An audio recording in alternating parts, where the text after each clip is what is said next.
lecture at the Sandton Convention Center.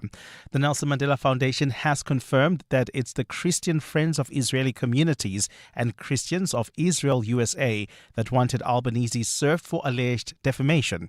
In her role as special rapporteur, Albanese investigates and reports on human rights violations in the occupied Palestinian territories, including Gaza and the West Bank. Kupai spokesperson Terence Manasseh says the matter is being dealt with internally. The Minister confirms that the action occurred without her or the Director General's approval and did not comply with legal prescripts. The Minister has ordered that the process be withdrawn and extended her unconditional apology to Ms. Albanese, the Nelson Mandela Foundation and the United Nations. South Africa's first case of land expropriation without compensation is set to test the limits of Section 25 of the Constitution when a legal battle involving a 34-hectare piece of land on the East Rand continues. The city of Ekurhuleni started the process of expropriation in 2019 and offered no compensation, while the owners are still demanding a 30 million rand payout for the value of the property. The city wants to use the land in Boksburg for social housing development. The landowners are not challenging the expropriation itself, but rather the nil compensation offered by the metro. The two parties are expected to enter a court-directed mediation over the matter this week. Alfred Mushwana has the story. Business Venture Investments 900 is a privately owned company that purchased the 34-hectare piece of land from a related entity for 1 million rand in 2005. The city of Ekurhuleni has argued that the company did not buy the land at market value and therefore has no grounds to demand 30 million rand in compensation. The city also says it has no reason to pay the landowners any compensation because the land has not generated any economic activity over the past 30 years. Piet Leroux, CEO of Business Forum Sakliga, has warned that the city's pursuit of nil compensation could set a dangerous precedent. If market-related compensation is not restored, this case will herald an economic, political and social crisis in South Africa. And Sakliga will do everything necessary to restore market value compensation. If the city and the landowners fail to reach an agreement during this week's mediation, the matter will be heard in the High Court in February next year. Alfa Ramshwana, Eyewitness News. Gauteng police are looking for leads in the murder of two young women in Pretoria. Their bodies of the victims, aged 21 and 22, were dumped on the side of the road in Mamelodi yesterday.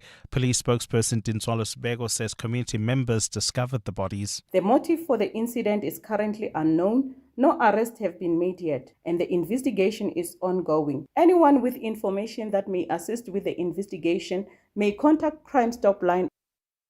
And President Ramaphosa says he hopes newly crowned Miss South Africa, Khawekazi Mazaleni, will be a true advocate for women empowerment and for the education of young people in the country. The 24-year-old took the top prize at the prestigious annual beauty pageant at the Sunbed Arena in Pretoria over the weekend.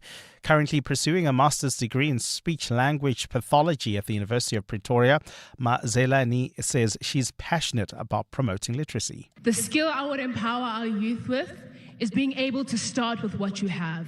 You won't always have the opportunities handed to you, but when you use the tools and the resources that you have available to you, you are able to make impact within your communities and in the larger communities that you operate in. Gold is trading at $4,112.85 an ounce. The rand is at 17.26 to the dollar, 22.97 to the pound, 20.06 to the euro. Brent crude oil is at $66.10 a barrel. And in the traffic, we've got some delays on the N3 North approaching the Gelderhuis interchange while travelling on the N1 North. We've got some delays between Boysons and the Crown interchange. Peak time delays piling up here. And in your sport, Lando Norris wins in Mexico to go top of the Drivers' Championship as Verstappen finished third, Piastri fifth. Liverpool and Manchester City slip in the Premier League race. Arsenal wins to go 4 points clear at the top. Sundowns, Chiefs and Stellenbosch all through to the group stages in CAF football as Pirates were beaten on penalties. A cloudy day in store for Gauteng with scattered isolated showers and thunder showers expected. Johannesburg starting at 18 degrees, peaking at 27. Pretoria 20 and 29. Vereeniging 19 and 27 degrees. The top story in EW and the SAWA. Justice Minister Mamloko Kubai has ordered a process of consequence management within her department after United Nations Special Rapporteur Francesca Albanese was almost served with court papers at the Nelson Mandela lecture. EWN, in touch, in tune and independent. For the latest, visit ewn.co.za or download the EWN app. This is Breakfast with Bongani Bingwa On 702. Let's walk the talk. 6 minutes after 6 o'clock. Welcome to 702 Breakfast. If you've just joined us, my name indeed is Bongani Bingwa. Welcome one, welcome all. What an incredible story. And it reflects so much about the current issues we face as South Africa. I was meant to be at that Nelson Mandela lecture on Saturday, but as I said to Africa Milani, my back gave out. And so there I was, lying flat on it, unable to do very much. And so I couldn't go to that lecture. But it's just an extraordinary example of what happens in South Africa. Do we have a country? Do we have a country? What does a sheriff of the court do in South Africa? Don't they enforce things like court orders, for example, right? Enforce things like judgments. Isn't their job delivering court documents? So we're talking notices, we're talking summonses, we're talking subpoenas. The sheriff can't sit in front of his or her computer, type up a document and decide, ooh, let me go give Muteo this because I'm the sheriff. Got a little star. No, it's how it works in South Africa. This was meant to embarrass her. That's all this was. Francesca Albanese. It was meant to embarrass her. It was meant to humiliate her. Because, of course, she's going to speak against the genocide that is happening in Gaza. It's extraordinary. This is Breakfast with Bongani Bingwa On 702. Let's walk the talk. 8 minutes after 6 o'clock, one of the things I got a chance to really do when I was away on Friday was to sit and actually watch the ad hoc committee and a little bit of the Madlanga Commission of Inquiry. And there were really some incredible things coming out. In case you missed it, we'll try and give you a little bit of a taste of it. But also it's going to lead to a couple of conversations on the show this morning. Begitele reminded us, and I loved how, I think it was Mondli Makanya, but I'm not sure, but one of the Sunday writers yesterday said, Begitele almost didn't care how bad he looked, as long as at every turn, Senzo Mchunu looked worse. Yes, I'm bad. Yes, I'm staying at hotels because I want freebies from shady characters. Yes, even though I'm no longer a National Police Commissioner, I'm gathering around and cavorting with criminals. But wait, focus. Don't lose focus. Let me tell you about Mchunu. It was quite incredible in terms of the admissions. And of course, Begitele is charming, right? And he makes what might be unpalatable from somebody with a more wooden character and personality seem like, Smolanyana. And it really isn't Smolanyana at all. But one of the things he reminded us was the dismissal of the former Deputy Police Commissioner, Leah Shibambo, during Ria Piacha's tenure. Because there was that whole conversation, that exchange between Begitele and Diane Kohler-Barnard from the DA, who was asking, hang on, why is it that we're not appointing career policemen? Because it seems you're bringing these people outside of the police who come and muck it up. And Begitele says, well, hang on, there were guys like Ike Pahlani. You want career policemen?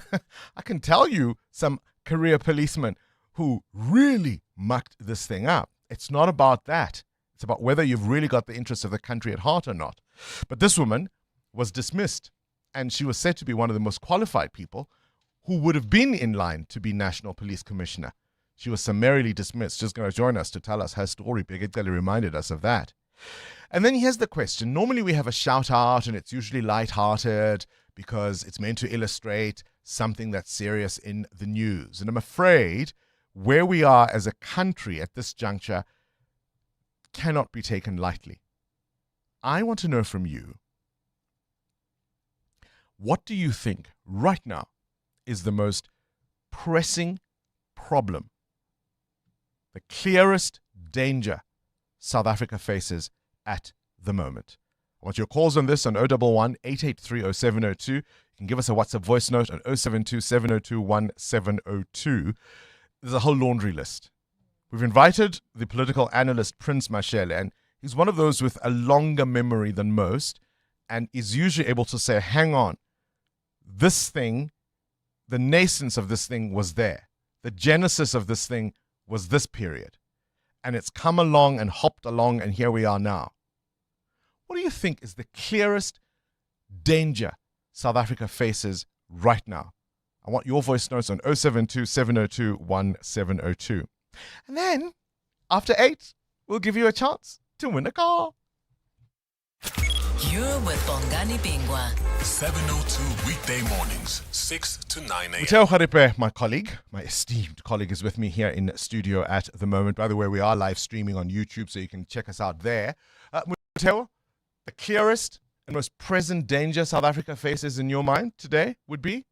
I think it's the people that can't pay away government's failures and lack of service delivery. So the people who can't get backup power, the people who can't buy water when there is none on the day, those people that are forgotten, that have to wait at clinics for a very long time before being served, those, I think, are the people that, I most worry about. And when you're disgruntled and no one's, focusing on you, and there's a leadership void at your level, at community level, sinister people tend to step in and lead you, and that could lead to anything.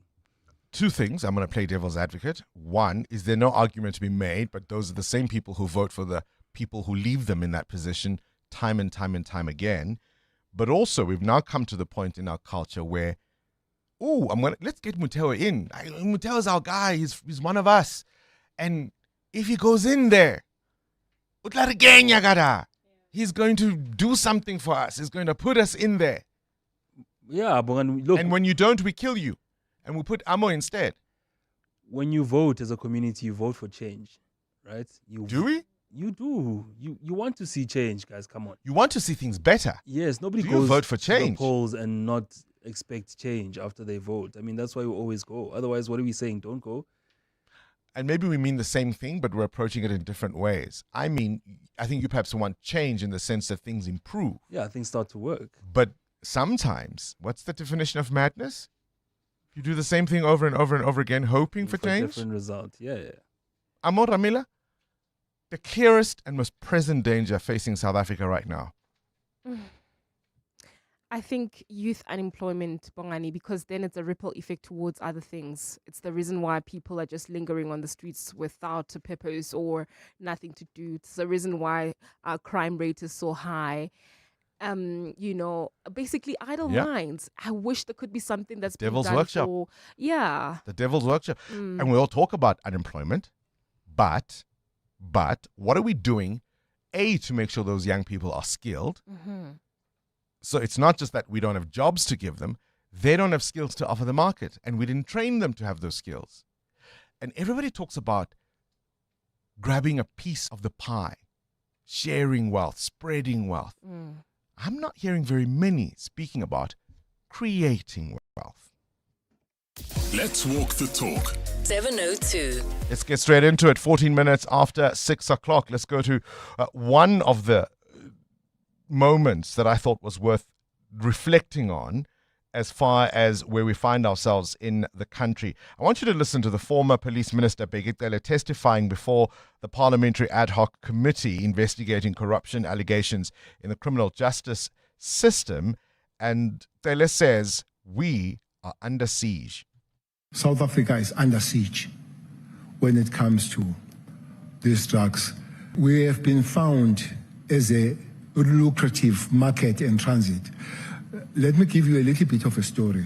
In 94, I went for training in London. I was trained in one of the most elite institutions called Scotland Yard. That time I was with Brian. He was in the School of Economics. I was in the Civil College of Safety in London. We were told there, 94, that South Africa is going to be playground of gangsters and drugs.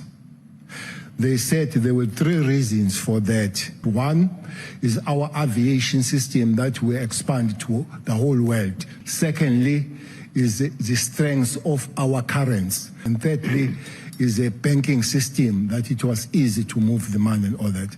And it has happened exactly that way. So we were warned. Did we prepare? Did we plan? What do you think is the most pressing problem South Africa faces at the moment? He went on, Cele did, to speak about the impact of poverty, particularly on those who've tried to do right by the country. We created the situation where victims are treated worse than the perpetrators. Perpetrators in South Africa are having it nice, and the victims are thrown under the bus. When he's sick, most of them are taken to private hospitals where they have never been. When they are sentenced, they sit with TV and they watch everything and still go enjoy their medication and all that. When they stay longer, they study until we have just been given the numbers of those that will be writing matric, and others, they come out with PhDs and all that. Where are the kids of the father that was shot by that person? Nobody knows. We pay about 13,000 rand a month for a single prisoner. And those that are innocent, they get 350 rand. Right? Costs 13,000 rand to keep an inmate in prison a month. And what do the innocent get? The ones whose fathers they shot? 350 rand. Breakfast with Bongani Bingwa on 702. Let's walk the talk. 17 after 6, Mateo Haripa, you've got a question of your own? Yeah, an interesting one, and I hope it doesn't make people fight this morning. Famous last words. So if someone leaves your family WhatsApp group or the friend group, WhatsApp group, how do you handle it? Do you say good riddance? I don't even want to find out why you're gone. Some. Or do you call and find out what is wrong? Some. Something tells me you've done this before. There are people I've been happy to see the back off because they were just difficult, even in the group. And they just made the dynamic of the group not function optimally. And you didn't push them out? People have made accusations. Do you care? I do care. Even if the person was problematic in the group, I will go far to try and find out why they left the group. And try and get them back in No. I'm just trying to find out why. You don't have to come back, but tell us at least why you left the group. There's an amazing song by the great Yvonne Chaka Chaka. Mm-hmm. I think it's a song from the 1980s, possibly, if not early 90s. It says, let him go, let him go, let him go to his children, to his family. 702. Weather. 19 after 6 o'clock. What conditions can you expect on a Monday? Yes, I'm back. A cloudy day in store for Gauteng. Scattered showers and isolated thunder showers expected. Temperatures will peak at 27 in Johannesburg and Vereeniging.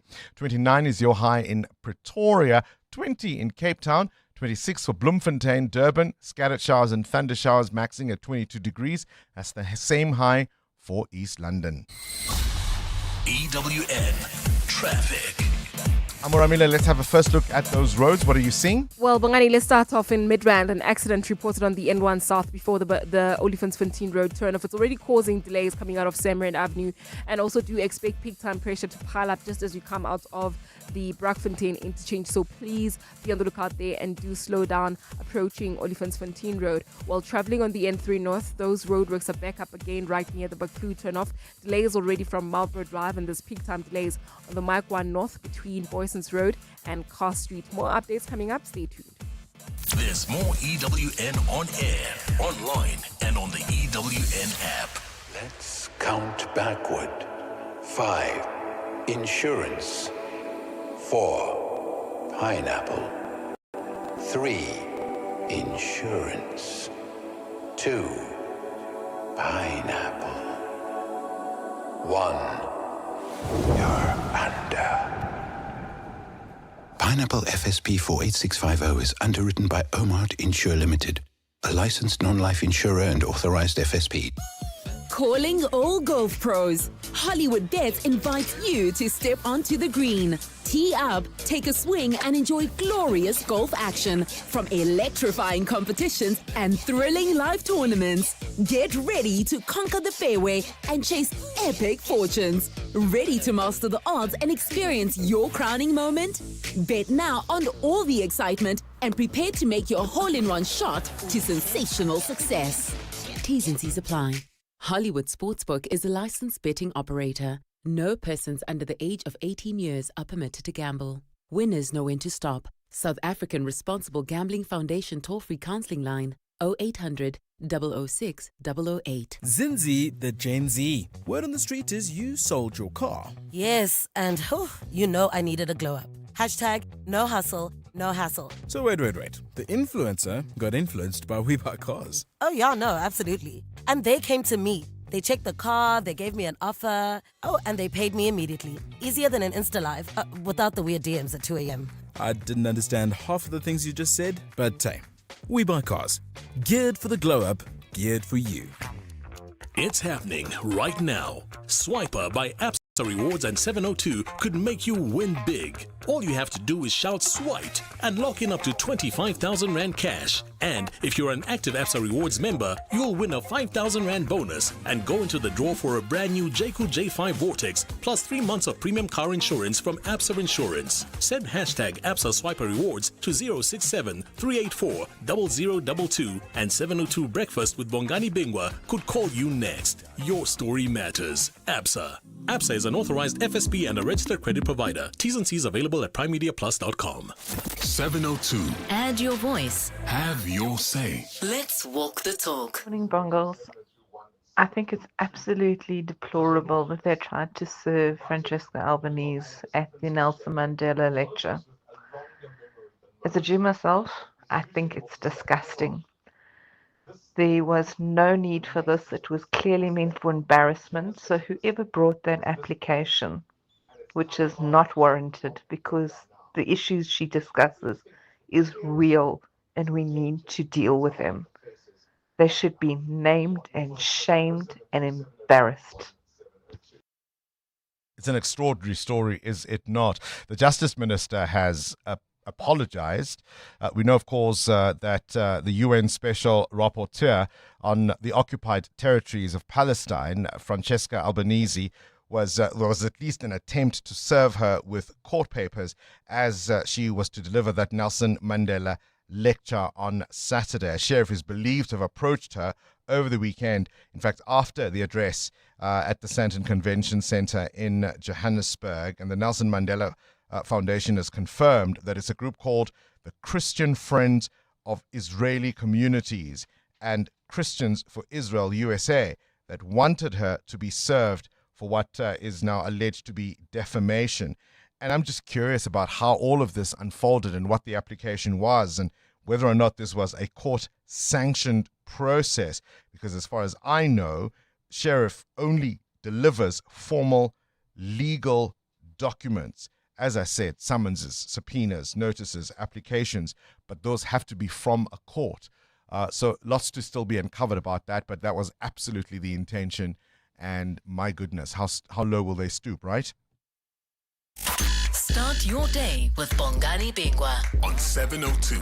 Let's walk the talk. All right, so this big story of things you need to know at this hour, South Africa Department of Justice, Constitutional Development, confirming that this was an unauthorized move, and they're saying they are going to be looking into it. In perhaps good news, 24-year-old author and speech therapist from the Eastern Cape, Khawekazi Mazaleni, she's only 24 years old, was crowned as the 67th Miss South Africa at the Sunbet Arena in Pretoria this weekend. She holds a degree in speech, language and hearing therapy and is also pursuing a master's degree in speech, language pathology, and her master's research focuses on autism. Isn't that absolutely incredible? That's the caliber of Miss South Africa we have today.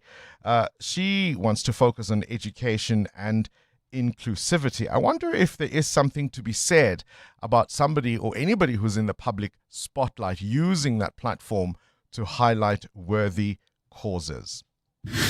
Remember that bold heist Adam Gilchrist told us about at the Louvre? I mean, it sounded like something out of a movie, right? Well, French police have arrested 2 suspects linked to that jaw-dropping 88 million euro crown jewel robbery. One was caught as he tried to leave France. Adam will give us an update in the World View. Oliver Reginald Tambo, a towering figure in South Africa's liberation struggle, born on this day in 1917, was not only a freedom fighter and lawyer, but the longest-serving president of the ANC, serving from 1967 to 1991 during the most turbulent and tumultuous times for the organization. And on this day, 1998, Lauryn Hill made music history when she dropped her debut solo single, Doo Wop, That Thing, a powerful anthem blending soul, hip-hop, and social commentary. It was the first single from the groundbreaking album, The Miseducation of Lauryn Hill. And well, we know the rest, don't we?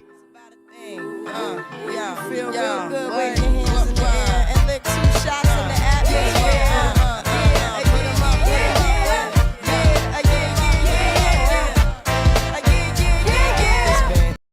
Since you were looking for your friend, the one you let hit it and never called you again. Remember when he told you he was about to make your mans? You act like you ain't him, they give him a little trim. When do artists still make songs that are social commentary in general?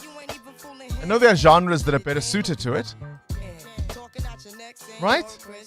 Don't you hate it when music? Commercial artists. Yeah, when music is all about good times.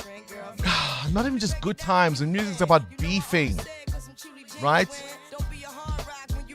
And witches, but the other word, right? When they're talking about plowing instruments, plowing implements. Don't you hate it when music is only about that? What a great command of the language. Right? When all they talk about is witches and plowing instruments. I think you know what I mean. 702. The newspapers. Sister Zulu? He paints with his words. Hey, BCCSA is a thing, hey? What's in the papers? In the papers this morning, I'm looking at a story about from AFP, about how to conduct yourself online. The things that you say online could come back to bite you. This is story about 10 people who are going on trial in Paris today for sexist cyber harassment of Brigitte Macron. Brigitte Macron is the first lady of France. She's married Can they start with Candace Owens? She's married to the President Emmanuel Macron. She filed a defamation lawsuit in the United States earlier this year, but also in Paris, because these people are saying unsubstantiated gender claims that are thrown at the French First Lady. They're saying that she was born male or assigned male at birth, and basically she's suing them for those things that they've said online. And some of the people are between the ages of 41 and 60. Can you imagine you going on trial today because you said something that's not true online? Front page of the Business Day, there's a little story tucked away on page 4. Moody's, the ratings agency, casting some doubt on Eskom's funding, and of course a response to this attempt to embarrass Francesca Albanese. The Sowetan front page is a picture of Queen Kawe taking crown for kids with learning difficulties. Matric scam leaves pupils in limbo. A group of Soweto candidates prevented from writing after their private rewrite center failed to register them. Can you believe it? The front page of the Citizen, Afrikaners speaking out. Not in my name. A group of prominent Afrikaans-speaking South Africans has rejected attempts to portray Afrikaners as victims of racial persecution in South Africa. EWN Business. Hotel wants to know, someone leaves your WhatsApp group, family, friends, work, your soccer club WhatsApp group, whatever it is.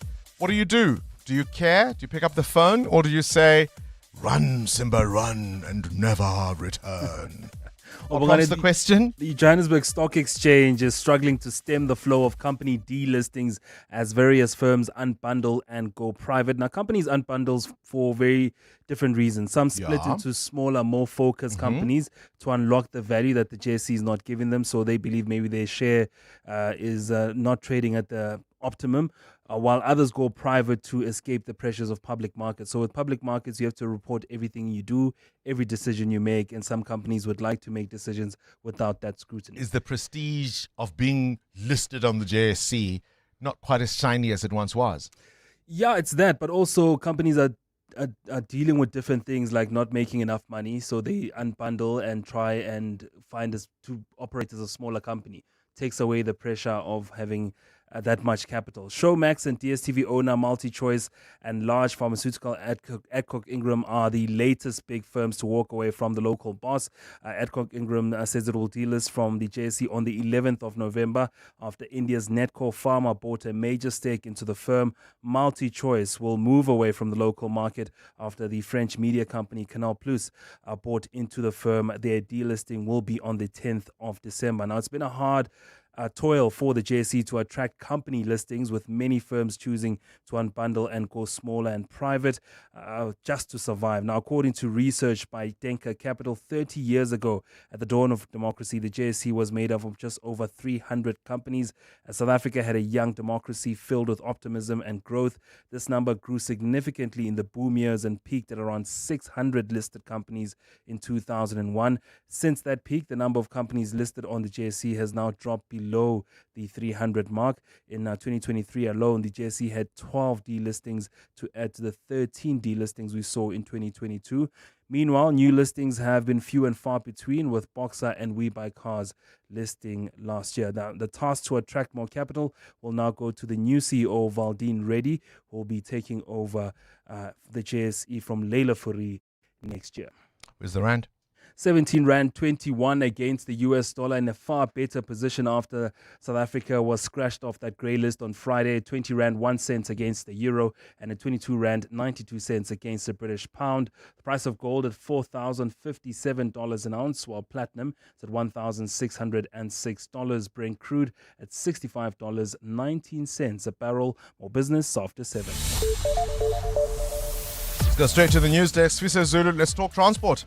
Thanks, Bongani. Good morning. Minister Baba Krisi has called on the private sector to bring forward innovative ideas and investment solutions to help modernize the passenger rail system. The calls come after government officially launched a series of requests for information to attract private sector participation in their latest drive to improve the country's rail services. The minister yesterday, during a media briefing, outlined projects where the private sector is invited to contribute. The first, smart ticketing for seamless travel. We're moving towards a single tap and go ticket that you can use across trains, buses, and even taxis.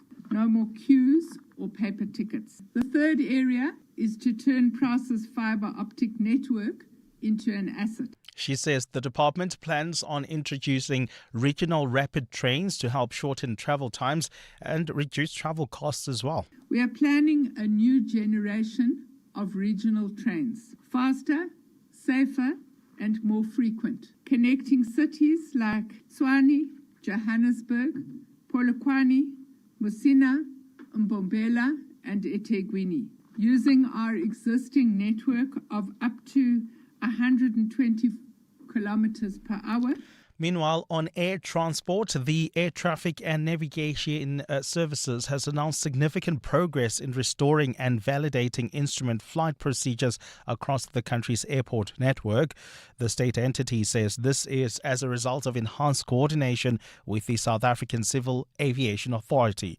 This includes the approval and operational readiness of the instrument approach procedure at Kruger Mpumalanga International Airport. ATNS came under fire recently for a continued failure to address the suspension of instrument flight procedures, which are crucial for efficient airport access in all weather conditions. Spokesperson Pilo Dlamini. Another positive stride is on human capital strengthening, where ATNS has ramped up its recruitment of air traffic controllers, coupled with its initiatives to attract air traffic controllers and other critical skills globally. The ATNS board and executive committee remain committed in rebuilding and restoring confidence in South Africa's air traffic management system. A prisoner who escaped from custody at the Wynberg Magistrates Court in Cape Town is still on the run as authorities intensify their search. The man was part of a group of 4 inmates who escaped custody exactly a week ago. They were in court on charges of illegal possession of firearms and housebreaking. 3 of the suspects have since been rearrested. Chairperson of the Cape Flats Safe Forum, Abby Isaacs, says tighter security measures are needed to prevent such incidents. We are clearly concerned with the escape of 4 awaiting trial prisoners. We note that some of them has been arrested. However, we encourage and we call on the institutions that deal with awaiting trial prisoners to step up the safety and security aspect, specifically in the Wynberg policing precinct. And at least 4 people have been killed in clashes between security forces and supporters of a Cameroon opposition leader who claims to have won recent presidential elections ahead of official results announcements. Issa Chichora, who challenged President Paul Biya's 43-year grip on power in last week's vote, had called on his supporters to march peacefully on the eve of the announcement despite a ban on public gatherings. Chichoroma says he won 54% of the vote, but most analysts expected the 92-year-old Biya to win an 8th term in a system his critics say has been increasingly rigged. Earlier, police had fired tear gas to disperse hundreds of people in Chichoroma's northern stronghold of Garua. A cloudy day in store for Gauteng, with showers expected today. The temperatures are at lows of 15 and 17 degrees, peaking at highs between 27 and 29. And in the traffic in Midrand, we've got an accident reported on the N1 South. It's right near Olifantsfontein Road, causing heavy delays coming out of the Brakfontein interchange. While traveling in Tembisa, we've got roadworks along the R21 North, just as you approach Olifantsfontein Road, and they're causing delays. The top story this hour, Transport Minister Barbara Creasy has called on the private sector to bring forward innovative ideas and investment solutions to help modernize the country's passenger rail system. 702. Serving the 702 family in 702 land, including those of you in Sasolburg. Sasolburg was established in 1954 to house Sasol employees who were constructing an oil from coal refinery in the area. Due to the country's lack of petroleum resources, the Sasol oil from coal plant became a strategic priority of the apartheid government. In 1980, Sasol was attacked by Umkhonto weSizwe, an event depicted in the 2006 film Catch a Fire.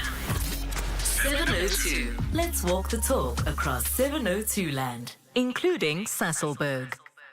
Yes, Southern Sun Sunbreak Summer Sale is on from the 28th to the 31st of October, saving you up to 30% on your summer holiday, with rates starting from 1,145 Rand per room per night, including breakfast. 2 kids stay and eat breakfast for free when sharing with 2 adults. Book and stand a chance to win an amazing Seychelles vacation in partnership with Savannah, exclusive to frequent guest members. Not a member? Sign up for free at southernsun.com now. Savannah, not for persons under 18. Drink responsibly. T's and C's apply. Access to the internet is vital for any country to grow.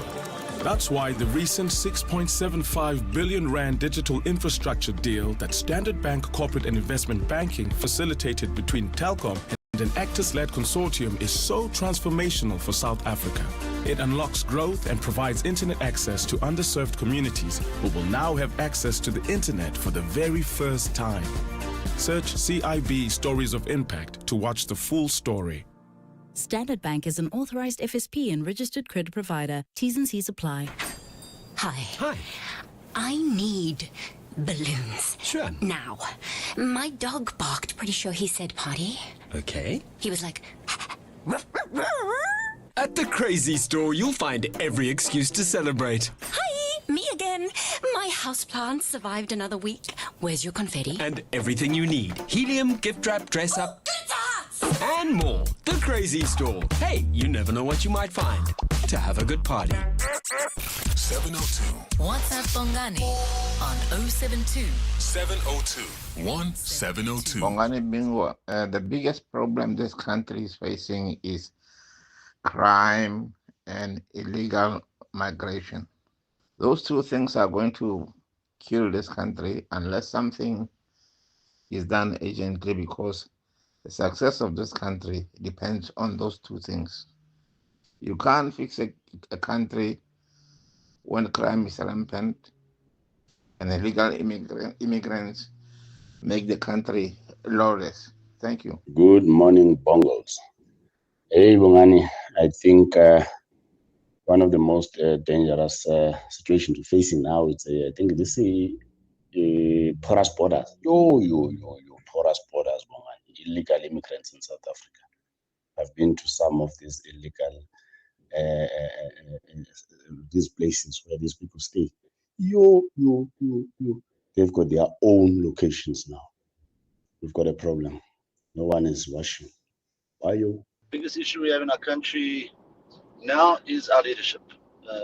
There's no will or want to improve all these issues: unemployment, youth unemployment, crime. Makes no difference if the people that lead in this country have no intent to fix any of it. They're talking a good game because it's election time coming, but there's no will or want to get that right. And until that changes, all these other problems will never ever be fixed. They'll just be smoothed over and made to look good, and you'll have Misuse running around painting yellow lines telling us everything's great, and nothing works a week after G20. So, no, change of leadership, that's what needs to happen. Change. Crime, illegal migration, porous borders, leaders not solving anything. Our big interview this morning focuses on the kind of society we are becoming, because I think it's easy to get caught up in the daily drama of what you might hear at the Madlanga Commission or see as the ad hoc committee in Parliament investigates these allegations of the infiltration of our law enforcement. But I think we've got to take a step back and say, hang on, who have we become? You can't begin to solve a problem you won't even admit to. EWN Sport. Sinipaluta, I can't wait to talk about football, but let's start with motor racing. Because that's the more recent story. Because that happened, at midnight or something ridiculous. Yes. But yes, they were in Mexico, and it was Lando Norris who led from start to finish to win the Mexico Grand Prix. So he goes top of the driver standings, 1 point ahead of his teammate, Oscar Piastri, who finished fifth. Leclerc was second with Max Verstappen in third. There's just 4 races left in the season. Here's Norris. Just a good, clean, not too much going on kind of race, which was just what I was after. Yeah, good pace, good start, good launch, good turn one, all those things. Just a good day, a good weekend. It's the easiest way to put it, a good weekend. So, very happy with today. Isn't it extraordinary how one driver, one car can dominate a season and then the next kind of be thereabouts and nowhere? Yeah. Isn't that amazing? I think what's made this season really exciting is that for a good first part of the half of the season, we all thought McLaren, this is it. They're going to go from start to finish. It's going to be, but now as we head into the last 4, it's actually the most exciting I think Formula One season's been in a while, and that any of the top 3 can take it. It's really, really cool. All right, let's talk football Speaking of top, Arsenal beating Crystal Palace 1-0. Eze with the goal to stay top, 4 points ahead of Bournemouth, who'd beat Nottingham Forest 2-0. Aston Villa ended Manchester City's 9-game unbeaten run 1-0. Spurs beat Everton 3-0 and Burnley got a 3-2 win over Wolves. South African Lyle Foster scored in the 95th minute for the win there. Amazing just going in front of the away fans, hearing them cheering, and also just all our players as well. I seen Martin there, what's going on? So just amazing, man. Good to get the 3 points. Like I said, I feel like the boys deserve it after the season we've had so far. The start, I think we've had a bit of luck not on our side, losing games in the last minute, and it's nice to finally win one in the last minute. Bournemouth second.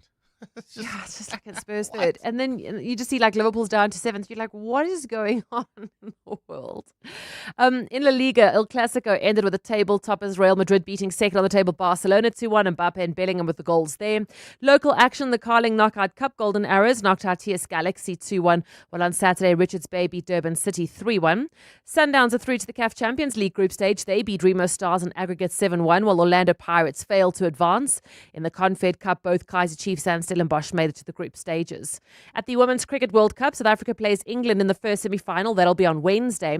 Then Australia plays the hosts India on Thursday. Yesterday, England thrashed New Zealand by 8 wickets. India's game with Bangladesh was rained out. The United Rugby Championship is on a 1-month break with the Stormers 5 wins from 5 and topping the table. The Bulls, the only South African side to lose on the weekend. They've dropped to 6th. The Lions 8th. The Sharks are off the bottom of the table after they're getting their first win. They're up to 13th. And thousands of cyclists took the streets of Joburg yesterday in the 947 ride. Joburg Mauritian champion Kim Lecourt, and South African mountain biker Jaden Turlow winning the men's and women's race. Cindy Paluta, Eyewitness News Sport. Huawei Watch GT6 Series, 2025's must-have smartwatch, introducing the king of power. Up to 21 days of unstoppable battery life in a sleek titanium and ceramic design that's as strong as it's stylish. The Trackmaster with 24/7 heart rate tracking, sleep monitoring, advanced health management, and the world's first cycling virtual power feature. Fully compatible with both iOS and Android. Get yours now from just 169 Rand a month over 36 months or 4,999 Rand at selected retailers. T's and C's apply. The Johannesburg Philharmonic Orchestra celebrates its 25th anniversary with its Spring Symphony season, opening with a special gala concert jointly performed by the Johannesburg and KZN Philharmonic Orchestras. Concerts run from the 30th of October until the 20th of November at 7:30 p.m. each Thursday evening at the Linda Auditorium. So don't miss these memorable live performances featuring world-renowned conductors and soloists. Book your tickets now through Quicket. What you're hearing isn't a traffic accident. It's not panic braking. It's our amazing car-stopping 40th birthday deals. For a limited time only, Auto & General is offering great savings with our 40th birthday Ruby deals. Celebrate with us by visiting autogen.co.za for great personal and business car insurance savings. Auto & General, never not there. Auto & General is a licensed non-life insurer and FSP. T's and C's online. Offer available for a limited time only. The brainy kids of the Whiz Quiz. On 702. Hi, Uncle Bongani. My name is Kana Moloja. I go to Merton Primary School. When I grow up, I aspire to be a physiological engineer. I am 12 years old and I am so excited to play the Whiz Quiz. Oh, another would-be engineer. Let's give you 10,000 Rand, shall we? 702. Coming up at 7:15, the big interview. You could spend 10 minutes hunting for the TV remote or get a 10-minute quote from Outsurance that could save you thousands on your car insurance. SMS out to 45142. Like 29-year-old Sana, who now pays an incredibly low 796 Rand a month for her 2025 Jetour Dashing. With Outsurance Comprehensive, you get 24/7 roadside assistance in case you break down, run out of petrol, lock your keys in the car, and more. SMS out to 45142. Get used to getting more. After switching, 65-year-old Helena now pays only 398 Rand a month for her 2025 Hyundai Exter. Not an Outsurance client yet? Get a quick and easy quote today. If Outsurance can't beat what you're paying, ask them for 500 Rand. Make that 1,500 Rand if you've been claim-free and with the same insurer for 3 years. Savings or cash, you have nothing to lose. SMS out to 45142. That's out to 45142. Outsurance, licensed insurer and FSP. TCs and information online. Limits apply. The festive rush doesn't wait. Orders, deliveries, messages, calls. This summer, you'll need connectivity that doesn't tap out when the pressure is on. With Telkom Business, you get reliable, high-speed connectivity for just $2.99 per month. That's our unlimited LTE, all hours basic plan, 10 megabytes per second. No caps, no excuses. This summer, your business deserves the best. Visit telkom.co.za/business for deals that grow your business. T's and C's apply. Telkom Business. Possible begins here. EWN Traffic. Start of a brand new week. Let's catch up with the roads now. Lots of delays in the Midrand area. That's correct, Bongani. We've got an accident reported right near Olifantsfontein Road, and it's as a result causing about a 20-minute hold-up coming out of the Brakfontein interchange, and then traveling on Olifantsfontein route towards the N1. Traffic is also heavily backed up there. Please try to use Pretoria Main Road as an alternative. While traveling on the R21 North, we've got roadworks taking place in the Tembisa area, and they are causing delays. This is between the R25 and Olifantsfontein Road, so please be on the lookout there and approach with care. More roadworks are causing delays along the N3 North between Vincent Chabalala Road and the Baklu interchange. I'll keep you updated with the roads. Stay tuned. There's more EWN on air, online, and on the EWN app. Stamina Grow is a 5-in-1 supplement with amino acids, antioxidants, B vitamins, and other essential vitamins and minerals that help promote energy, well-being, immune defense, and mental vitality. Stamina Grow, 22 years of supporting Mzansi, ranks among the top 5 best-performing multivitamin brands in South Africa. Stamina Grow. Grow for it. Naked people are totally zen. Because naked people spend less time on insurance admin and more time meditating and balancing their chakras. With Naked, you can cover your car, home, and stuff in seconds, and it's all online, so that means no long phone calls. Go to naked.insure now, get a car insurance quote in 90 seconds, and start meditating like naked people. Naked Financial Technology is an authorized FSP. Get naked. Who is the whizziest of them all? It's the Whiz Quiz on 702. Let's give away some cash, shall we? You must be age 10 to 13 to play the Whiz Quiz. And we've got 10,000 Rand up for grabs. $100 for each correct answer. If you answer all 10 of my questions in 60 seconds, you walk away with the grand prize of 10,000 Rand.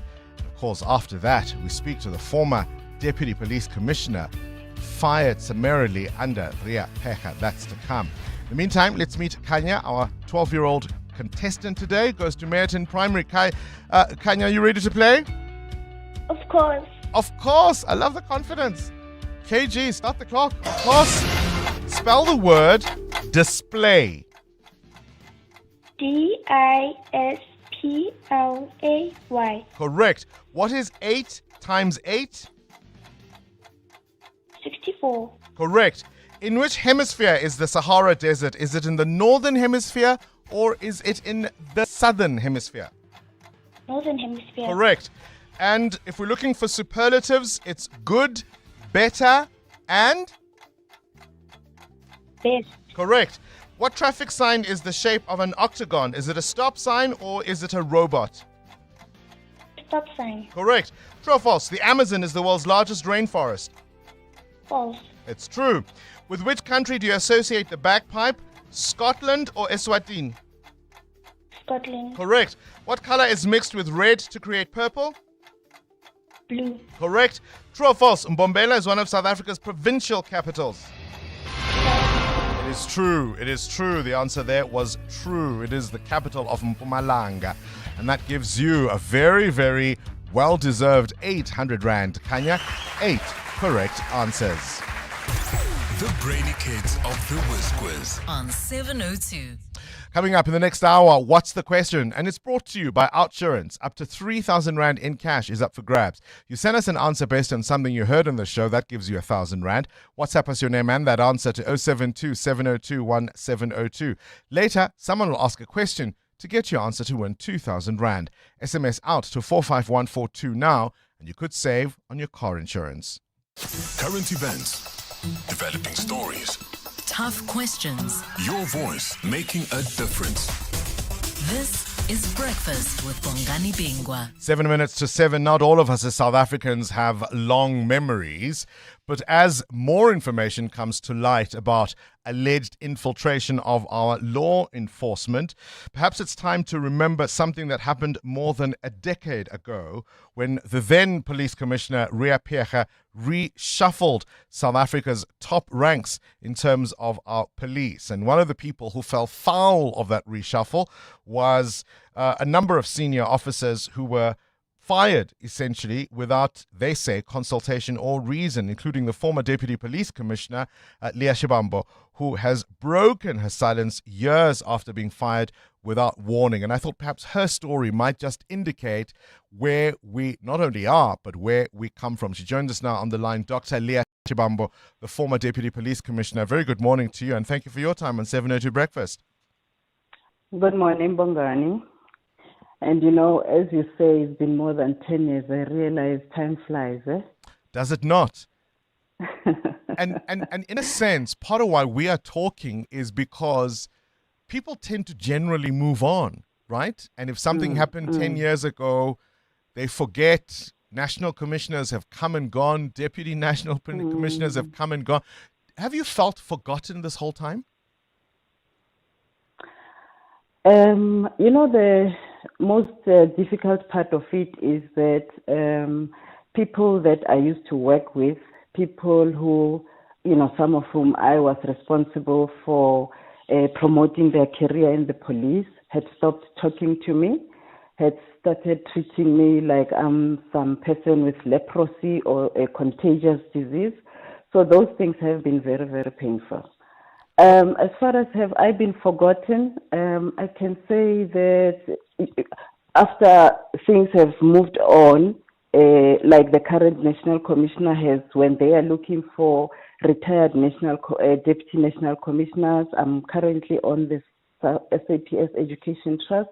So they approached me. So that shows that they haven't forgotten me. That maybe the new people that came in have not forgotten about me.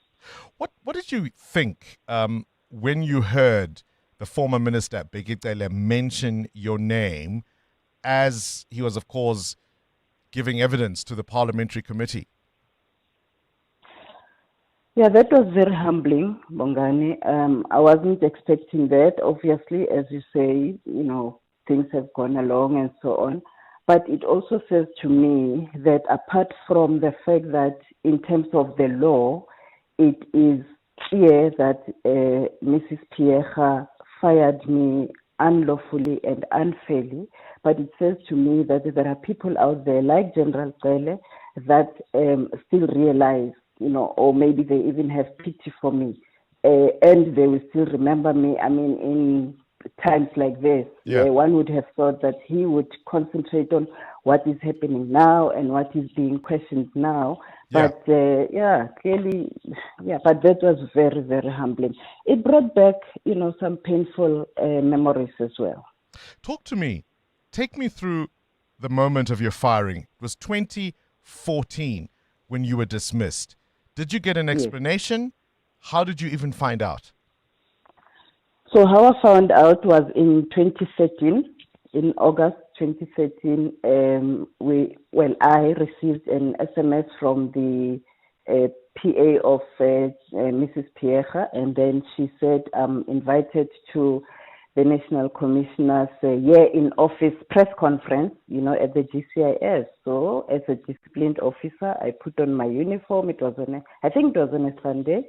Put on my uniform and I went to the GCIS, and as I was sitting there, us in the police will all be there, the generals in uniform. And as I was sitting there and she's busy with the press conference, I hear her announcing that, among other things, she's now going to reorganize the police. And then she says, my deputies will be as follows, as from tomorrow. So it was 31st of August. So 1st of September, this would be her deputies. And I'm like, oh, hang on. I was the deputy responsible for physical resources, and then she puts a white male in that position. So I listen on. I'm thinking, okay, maybe she's placing me somewhere else. Even that would have been wrong because she was supposed to discuss it with me, so I don't hear it at the press conference. Then the next thing, she places people here, provinces and everywhere, and then I wasn't mentioned anywhere. So that's how I found out. And that became clear to you that your job was gone? Yes, but you know what I still did? I immediately after the press conference, I went to her. I said, General, what's happening? Where am I working? Because midnight, I will no longer be in my position. And then she said, no, we will talk. I think I waited something like 2 months, 3 months, going to her office every day because as from the 1st of September, I was no longer doing the work that I was doing. No files were coming to my office. You go to meetings and then you're just sitting there. You don't participate. You're not expected to participate. All those things happened. And then eventually she said to me, I would like you to head the SAPS Education Trust. And I'm like, head it? What does that mean? Because that's not on the structure of the police. I said, I will do the SAPS Education Trust because, I've got a background in social work as well. I studied social work while I was in the police. So I said, of course, I will head that. I will do the SAPS Education Trust, but I need a position in the structure of the police as a deputy national commissioner. Because remember, according to the structure of the police, deputy national commissioners is not just a rank. Your rank is lieutenant general, but it's a position. So you have the national commissioner, you have the deputy national commissioners, and then you have got your provincial and divisional commissioners. And then she said, no, SAPS-Ed is not a GNC position. I said, okay, if it's not a GNC position, what is it? What? She says, no, you're just heading it. Why do you think you were dismissed? That's a very difficult question. I've asked Pierre many times, what did I do? Tell me, what did I do? If I did, and I even said to her, if I did something wrong, please open a disciplinary, because I was heading the technology, finance, and supply chain. So that's big projects that I was responsible for. They wanted you out of the way. Know. They wanted you out of the way, didn't they? Dr. Leah Shibambo, appreciate your time. Former Deputy Police Commissioner speaking to us about her dismissal from SAPS 2014 officially, but she says she got that message at that press briefing in 2013. Can you imagine what it would be like? Imagine Prime Media would call a press conference and they announce a new lineup, and there I am sitting in the audience. Imagine 702 says, oh, from tomorrow. Hey? You're sitting there in the audience. Goodness me. What country have we become? An important conversation coming up.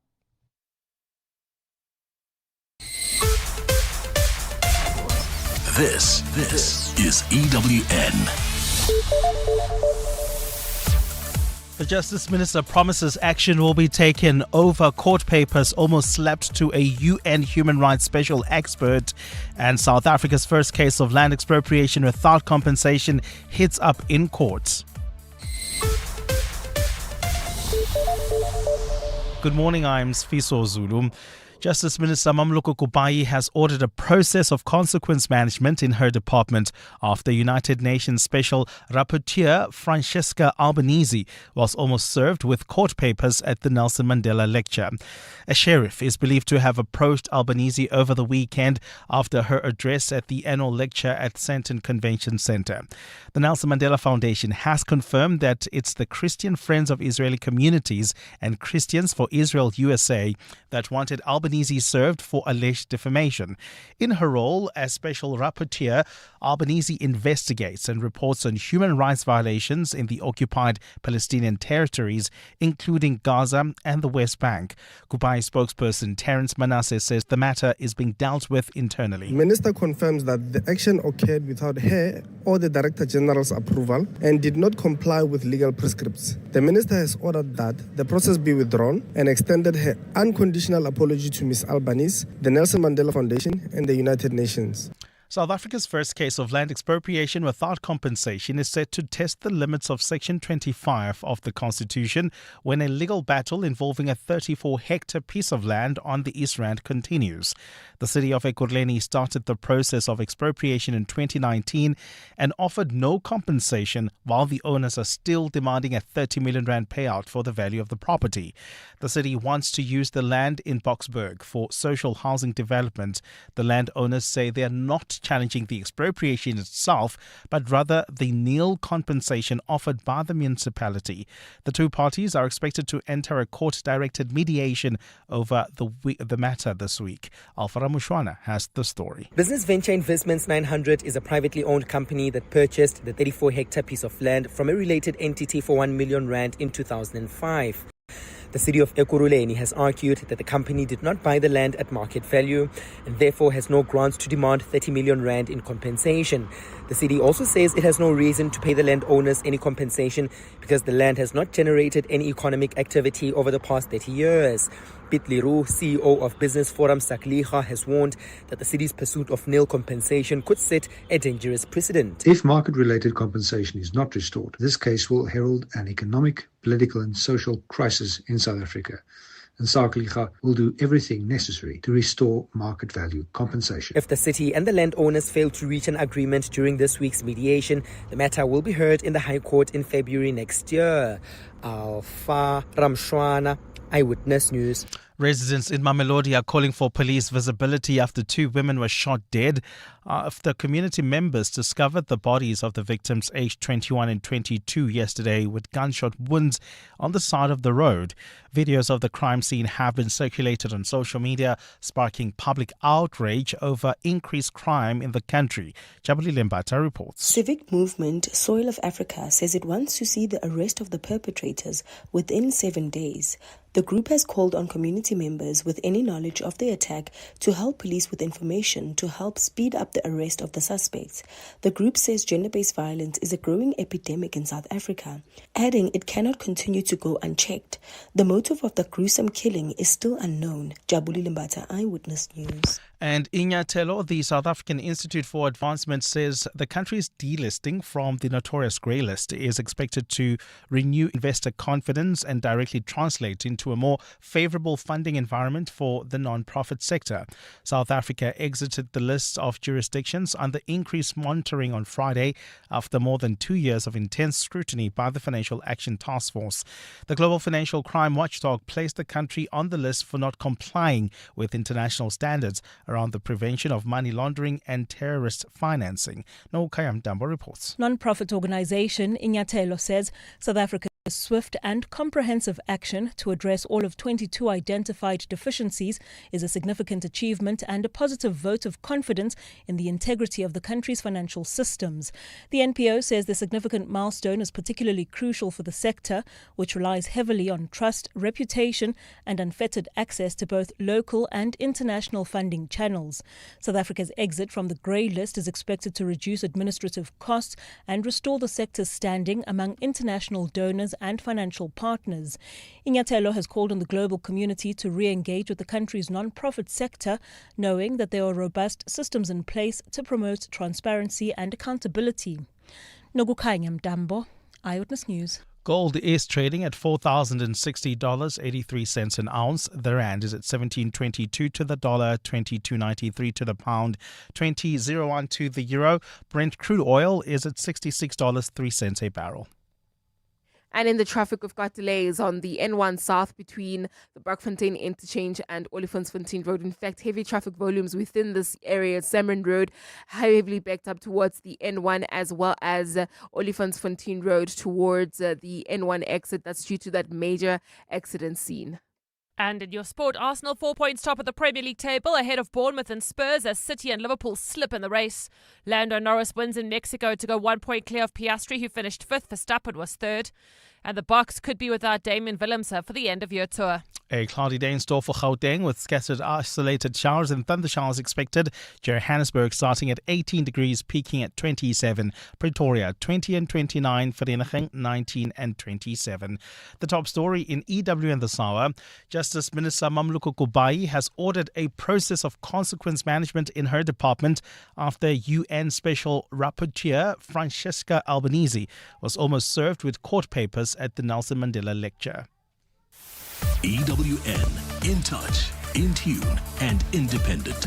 For the latest, visit ewn.co.za or download the EWN app. This is Breakfast with Bongani Bingwa on 702.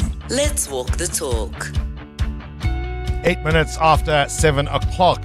We're about to have a conversation about what you think, what I think might be the most pressing challenges facing our democracy at this juncture. Here we are in the year 2025. We've got some tough questions to ask ourselves in this 31st year of the new South Africa. But as we do so, ours is not the only democracy under threat. I'm going to play you a clip. It's a clip I would have played on Friday, but of course I wasn't here because my back was giving me all sorts of problems, but I've recovered. So, moving on. But I want you to listen to an interview in The Economist where, what is he known as now? He was one of the chief architects of the first Trump administration. He's now a podcaster. One of the chief ideas of the very concept of MAGA, Make America Great Again. A former West Wing aide, Steve Bannon. He says there's a plan there is a plan to defy the US Constitution and push for a third Trump term. Have a listen. We had longer odds in 16 and longer odds in 24 than we got in 28. And President Trump will be the president of the United States, and the country needs him to be president of the United States. We have to finish what we started. And the way we finish it through Trump is a vehicle. I know this will drive you guys crazy, but he's a vehicle of divine providence. He's an instrument. He's very imperfect. He's not churchy, not particularly religious, but he's an instrument of divine will. And you can tell this of how he's pulled this off. We need him for at least one more term, right? And he'll get that in 28. An instrument of divine providence. Now you can dismiss Steve Bannon and say he has since left the White House and the Trump inner circle. He's a has-been. So what is this instrument of divine providence doing at the moment? Our sea drugs, as they call them, they use the term sea drugs. The drugs coming in by sea are like 5% of what they were a year ago, less than 5%. So now they're coming in by land, and even the land is concerned because I told them that's going to be next. You know, the land is going to be next. And we may go to the Senate, we may go to the, Congress and tell them about it. But I can't imagine they'd have any problem with it. I think, in fact, while we're here, I think it's a good idea, Pete. You go to Congress, you tell them about it. What are they going to do? Say, gee, we don't want to stop drugs pouring in? I don't see any Lawson going. No reason not to. They'll always complain, we should have gone. So I don't think we're going to necessarily ask for a declaration of war. I think we're just going to kill people that are bringing drugs into our country. Okay? We're going to kill them. They're going to be like dead. Okay? This was at a press conference last Thursday. He was being asked about whether or not the U.S. has the legal authority to use lethal force against people coming in boats from Venezuela. He was asked if he would brief Congress on these strikes on alleged drug running vessels. He says, no, we're just going to kill him. You heard it. He said, we're going to kill him. We're just going to kill him. An instrument of divine providence. Ne? This is Breakfast with Bongani Bingwa on 702. Let's walk the talk. It's 12 minutes after 7 o'clock. Gauteng police have launched an investigation after the bodies of two women, aged 21 and 22, were found with gunshot wounds to their heads on the sides of a road in Mamelodi in the capital. A grade 1 pupil at St. Stithians faces possible permanent hearing loss after an alleged bullying incident at that school. How extraordinary is that? A grade 1 learner. On this day, 1997, Nelson Mandela was honored with the Freedom of the City of Edinburgh, one of Scotland's most highest civic awards. And today is World Day for Audiovisual Heritage, and it celebrates the importance of preserving films, recording, and other audiovisual materials that capture our shared cultural and historic memory. 702. Up next, The Big Interview.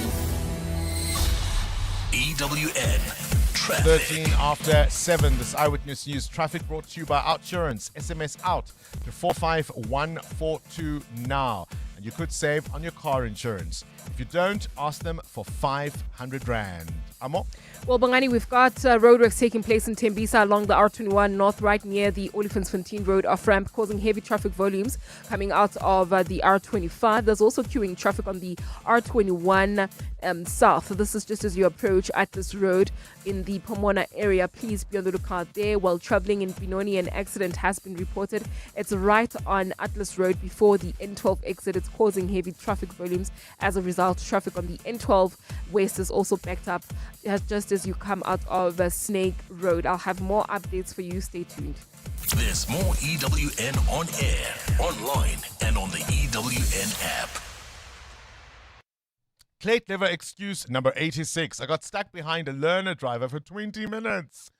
Don't be that guy. With the Outsurance Pointsman on the roads, you no longer have to come up with creative excuses for being late. The Outsurance Pointsman ease traffic congestion to get you there quickly and safely. Outsurance really means it when they say you always get something out. In proud partnership with 702, Outsurance is a licensed insurer and FSP. PG Glass Repair, PG Glass Replace. Hi, I'm Telane, PG Glass Technician. Got a chip on your windscreen? No worries. Our advanced repair technology fixes it with precision. If you don't have insurance, we offer affordable cash deals on high-quality windscreen replacements to keep you safe.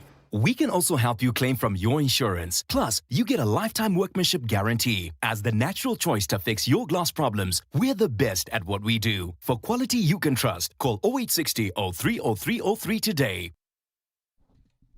Selling your vehicle has never been easier. We Buy Cars goes above and beyond to make that process simple, quick, and rewarding, helping you get the best price with zero hassle. Get a great offer for your car, bike, boat, or bakkie in just a few clicks. Just complete the form on webuycars.co.za and get your offer today. Or if you're looking to trade in or buy your next ride, you can choose from over 12,000 vehicles online or visit your nearest We Buy Cars branch or pod. With a wide range of vehicles and flexible insurance, finance, and cover options, you're guaranteed to drive away smiling. So whether you're buying or selling, We Buy Cars makes it easy. Visit webuycars.co.za or any We Buy Cars branch or pod today. Time to review my favorite employee, my FNB Gold business account. You give me thousands of potential customers by listing my business on NAV Marketplace and access to Guard Me, a bodyguard for cash drops, locking up. No other card does this. If you weren't a bank card, I'd give you a raise.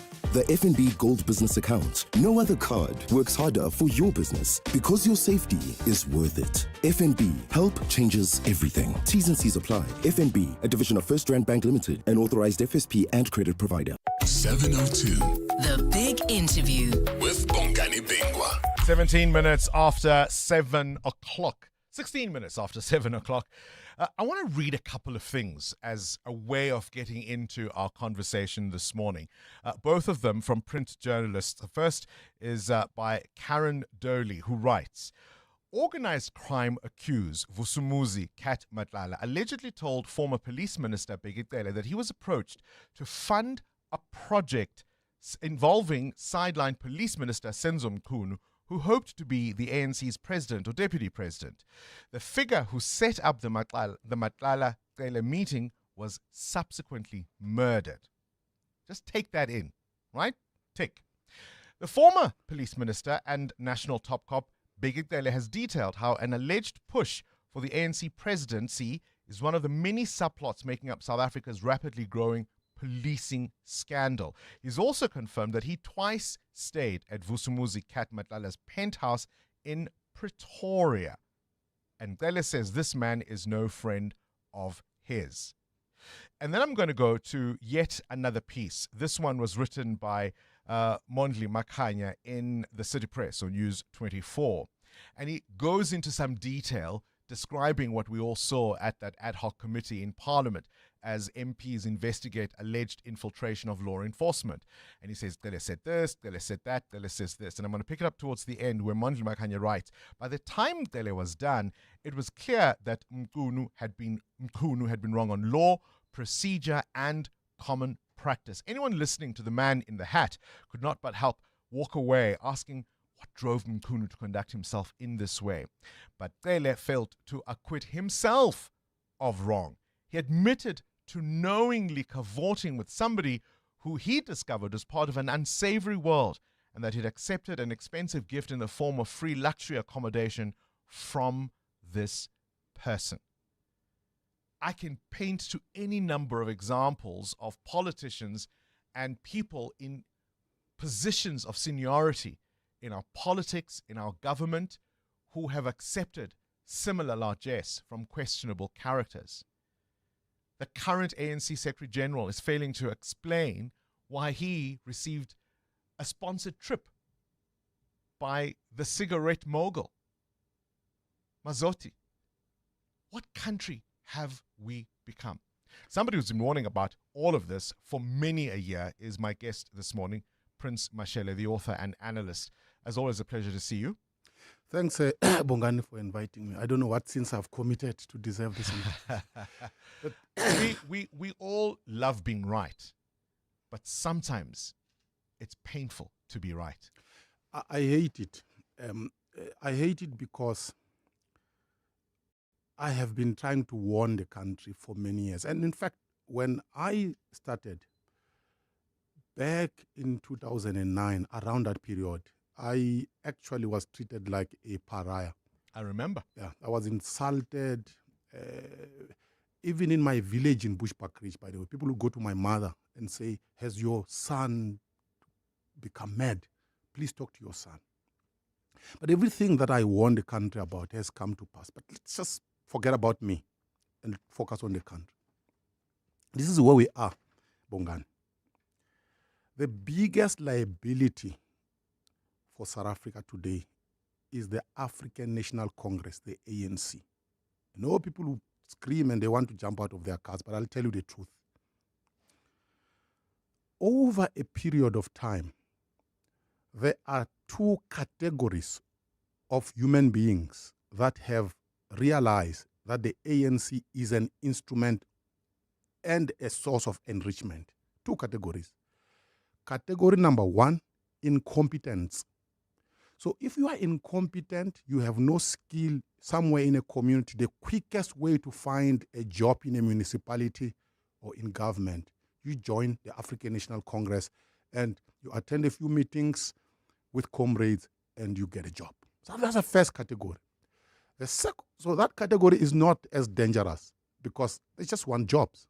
The second category is the most dangerous category of human beings, criminals.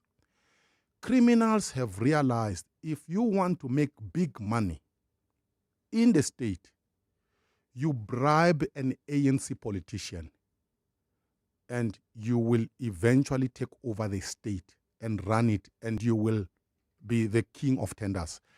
That is where we are. So, and the ANC is the easiest route into state resources. So you will never fix South Africa if you don't remove the ANC from the center of the state. The ANC has broken the state and it has broken our society. That's the summary of it. The difficulty with putting all of this at the door of one party, one organization, is, if anything, last year told us voters are looking elsewhere. We may not like the ANC today because of some of the reasons you've pointed out, but how certain are we that what is to come next isn't even worse? No, we're not certain, because you see, there are two political parties on the opposition side of things that are parading as alternatives to the ANC. That is the EFF and Umkhonto weSizwe. These two political parties are actually the ANC. We know them. Look at their leaders. You will see they come from these are factions that have broken out of the ANC. So the ANC cancer is there in Umkhonto weSizwe. So Umkhonto weSizwe, the day they take over KwaZulu-Natal, I pray that God helps that province. The day the EFF take over South Africa, if they were to take over South Africa, I can tell you it will be the perpetuation of the same thing. Look at the history of Julius Malema, by the way, and Limpopo and tenders. So the ANC is not just the fragment that is left in the Tula House. Even Umkhonto weSizwe and the EFF are part of the ANC, and they are as rotten as that what remains in Umkhonto weSizwe, in Lutula House. Why is Julius Malema catching strays? He's never been convicted of any of those alleged scandals. You can go back to On Point and all of that. He's never been convicted of anything. No. And I've answered that question. Go and read Thuli Madonsela's report, by the way, which Julius Malema did not challenge in court, which made damning findings against On Point, leading to the collapse of the finances of Limpopo as a province. By the way, Limpopo was taken over by the national government. Julius Malema did not challenge that. Just go read that. And the public protector is an official office, not some allegations. So there is evidence of Julius' involvement in wrongdoing. But park that. The gist of it is this. Our state has been captured by criminals using the African National Congress. That's the summary of it. So we are now at a point where we could very likely become like the countries that you see in much of Latin America, where that intersection between criminal cartels and networks and overlords and politicians, and even lately we're hearing allegations of members of the judiciary being or accepting bribes, and the fact that so many politicians, without blushing, openly admit to supping with unsavory figures? You are very slow, Bongani. You say we are becoming. We are there. already a Colombia. Go to any municipality. This is what you will find. The guys who get tenders from that municipality work with the municipal manager and the mayor and the MMC. Everywhere across the country, the construction mafia have connections with the local politicians. It goes from the local level all the way to the national level. We are already a Colombia. Right. We're not becoming. I'll paraphrase a line from one of my favorite movies, As Good As It Gets, where he says, we are drowning, or I am drowning and you are describing the water. If South Africa is drowning, let's not you and I describe the water. How do we get out of here? First, the formula is not complicated. First, South Africans must remove the ANC democratically from power. That's formula number one.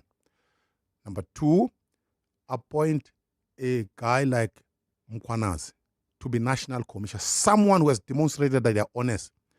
Three, you must categorize politicians as a special project. They must be investigated with their criminal networks and you must arrest them. And the TV cameras must be there when they are arrested so that society can see. Third, address quality education for black people. Fourth, and this is the most important part, look for leaders on the basis of merit, education, and ethical integrity. That's the formula. If we look at the political landscape and you say to us that the EFF and MKP are incarnations of their former party, the ANC, from which they broke away, and you are saying that's the problem that the society faces, in terms of the available options for people to vote for, you've really only got, what, the DA, Action SA maybe, and one or two smaller parties. Yeah, look, are you saying people should vote for the DA? Is that what you're saying? No. You are mentioning a D. I didn't mention a D. I know. Yeah, but let's just look at that landscape. If you cancel those three, what's left? No, look, I'm not obsessed with the colors of T-shirts, political colors of T-shirts. If you listen carefully to what I'm saying, I am saying go to society and look for leaders on the basis of education stroke merit plus ethical integrity.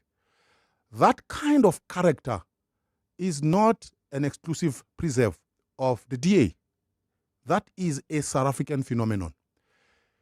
Will that character be... That character is... I understand what you're saying, Prince. All I'm saying is I'm looking at the realities of how our political system functions. We vote for parties. We don't look for individuals.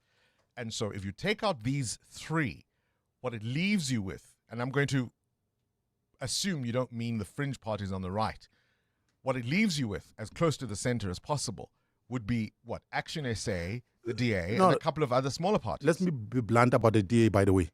If you used my instrument, a guy like John Steenhuisen wouldn't qualify. He's not educated. What does that leave us with? Yeah. So you may find elements in the DA of what I'm describing. You may find elements in the ANC. If you find elements like that in the ANC who are not corrupt, who are educated, talented. Prince, we don't vote for elements. We vote for the whole thing. Yeah, but here's the thing. Lock, stock, and barrel. We have reached a moment where we must now think beyond. If it means you form a new political party, form it. But the defining character must be what I'm talking about. So the problem with most people is that they limit their imagination to the DA, the ANC, Action SA. No, I'm saying think beyond. We have reached a crisis. Let's go out into society. Let me tell you, even the ANC at some point historically reached that point. You know what they did? They went outside their party. They found a doctor. This is in the 50s. And say, look, we've looked within ourselves. We can't find a leader. And they found Moroka and brought him into the leadership of the party. So societies do get to a point where you reach a moment and say, look, we don't have within ourselves. Let's go outside. That's what I'm saying. What happens if we don't? What happens if we don't read this moment and we don't understand the depth of this existential crisis? We'll become a Nigeria. You see, people say Zimbabwe. No, there's a difference between Zimbabwe and Nigeria. South Africa's end game, if we don't address what I'm talking about, it's a Nigeria. It's a country that has collapsed, but there are pockets that function. Prince Mashel, always a pleasure to have you on the show. We ignore those words at our own peril, don't we? Thank you. EWN Business. Catch up with business news now. Mutero Kharipa, Treasury saying there's more work to be done. We're off that grey list, but there's a lot more to be done. Yeah, South Africa has been removed from the dreaded grey list, a list of countries with poor financial security and controls. The Financial Action Task Force removed the country from the grey list on Friday. South Africa has met the 22 key targets needed to have it scratched off from that list. Now, the FATF is satisfied that the country has addressed action items to tighten financial controls and cracking down on illicit money flows. The FATF grey-listed South Africa in 2023 for weaknesses in combating money laundering and terrorism financing. Now, when a country is grey-listed, it negatively impacts an economy by increasing transaction costs, lengthening payment processing times, and raising barriers of international trade and financing. Now, this occurs because grey-listed countries face enhanced scrutiny, making it harder for their companies to secure foreign investment and loans. Now, Treasury says the work will continue because the FATF will be back in January to see that South Africa is still meeting out the targets, things like successful investigations, prosecutions and sanctions as they relate to money laundering and terrorism financing. I mean, we do have cases playing out at the Commission as well, things that are being looked at by other countries that are looking to invest. It's not just about the politics, is it? No. Right? It's the way you function, the processes, whether you scrutinize those that are ill actors in that economy. So it's something that's really, really serious.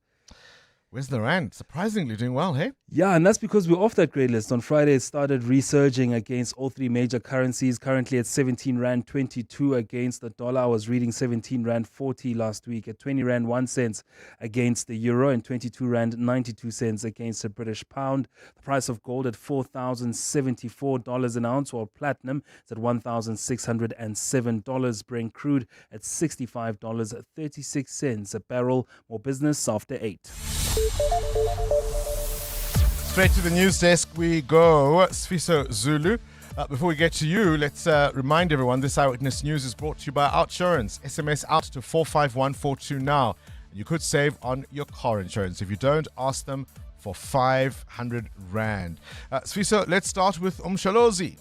Thanks, Bongani. Good morning. Well, the former President Jacob Zuma is set to challenge a court judgment ordering him to pay back a hefty 29 million Rand legal bill in the long-running arms deal corruption case.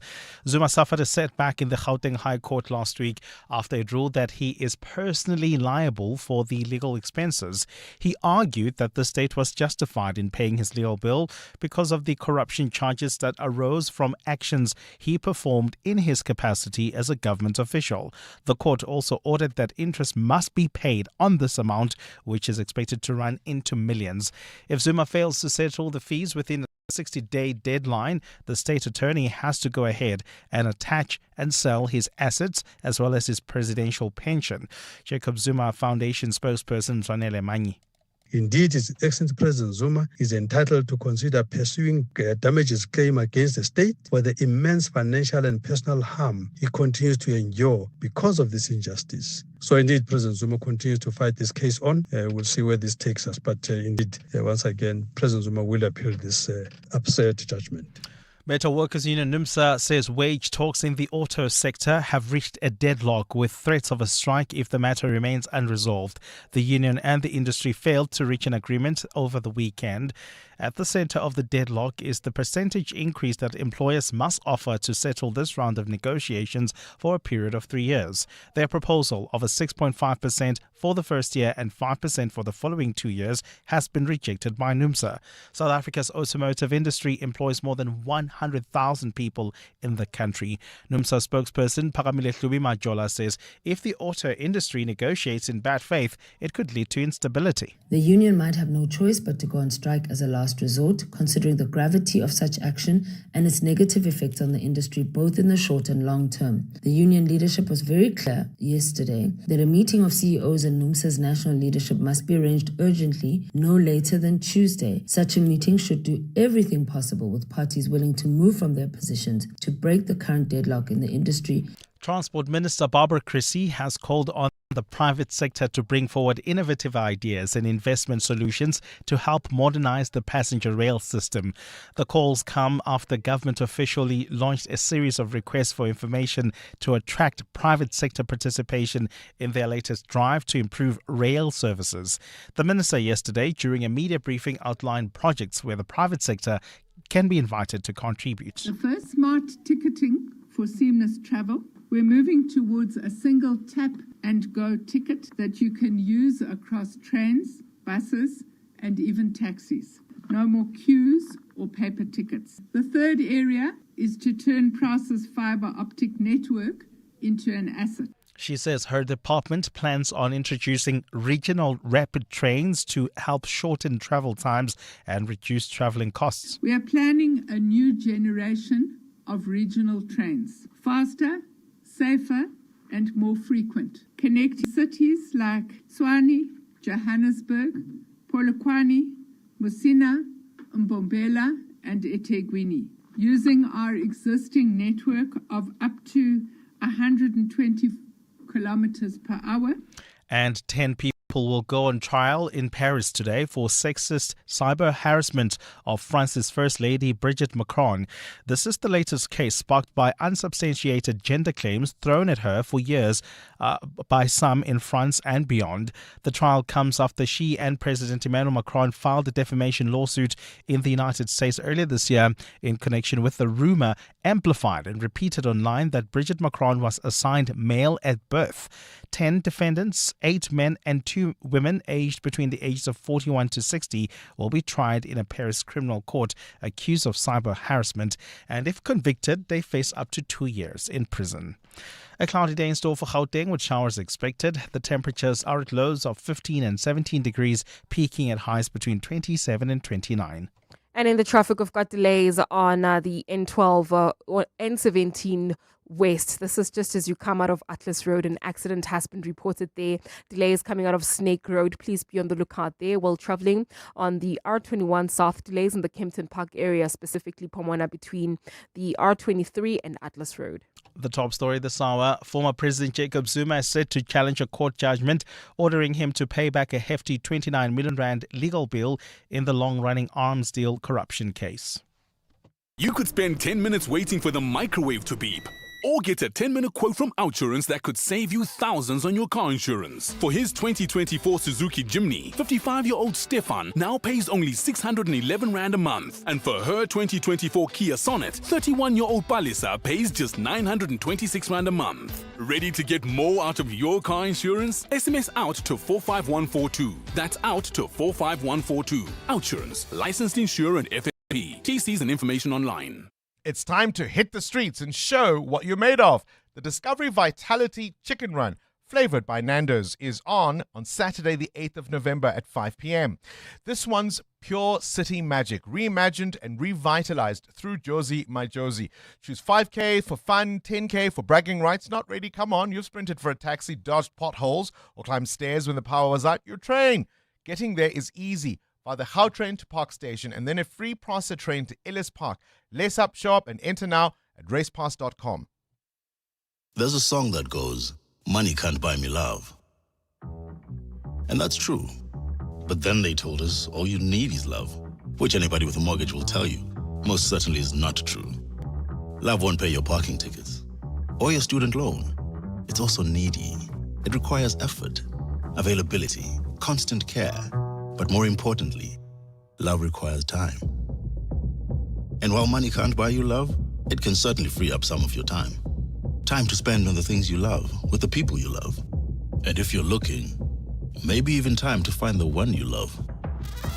That's why, after 50 years of investing, we've learned that time is the greatest gift of all. And the good news is, if you invest early, time gives you money. And then money gives you more time to do the things you love. And don't you love that about investing? Ellen Gray, long-term investing. Ellen Gray is an authorized FSP. On the N17 Tonk meter section in the city of Ekurhuleni, important resurfacing work is underway. over 30 kilometers of road is being repaired using sustainable techniques, making the road better and longer lasting. This project is already creating jobs with more than 80 local workers employed and millions set aside for small businesses. Please obey signs and speed limits in construction zones. Completion by November 2026. Together, we are building better journeys. Sunrail, an agency of the Department of Transport. 702. WhatsApp Bongani on 072 702 1702. Yo, good morning, Bongani. What Prince Marshall is saying, I can relate to that 110%. The country is rotten. ANC is the elephant in the room, and if nothing will happen to the ANC, we'll continue to have this problem. I once became a victim of the interviews where I lost to a very drunk ANC member who came and got a post because of the being a card-carrying member. He came to the interview drunk, and because of the card-carrying member of the ANC, he got the position. Our scoring sheets were destroyed. I was tipped off by an intern. Imagine exposing an intern fresh from university doing HR to such things. She tipped me off on the sidelines.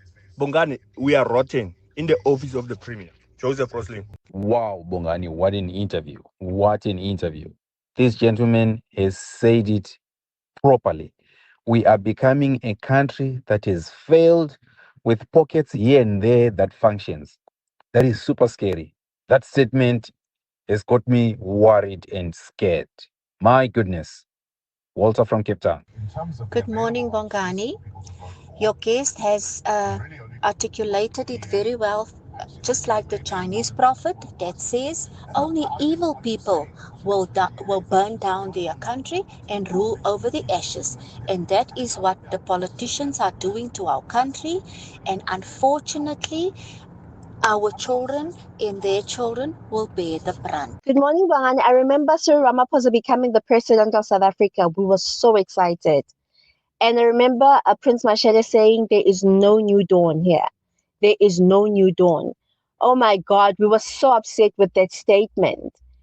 And he was right. And he was right. He saw it coming. Oh, how we were so excited, but now we are beyond disappointed. Beyond disappointed. I remember interviewing Prince Mashele, oh gosh, even in the run-up to Jacob Zuma's election in 2009 and many times since. And his story has been consistent. And I remember even at a point, because, you know, as you put people on shows like this or on any platform, you try to find people who are balanced, people who are going to give you analysis that is reasonable, that tries to weigh up all sides. And there was even a time I thought, gosh, isn't this man just a little too anti-ANC in a way that would make people who could think differently not even listen to him because he's just so strong, right? But how difficult is it to argue? I mean, I said earlier, one of the things that struck me was something in one of the papers yesterday where the writer said, Bheki Cele almost didn't care last week how bad he looked.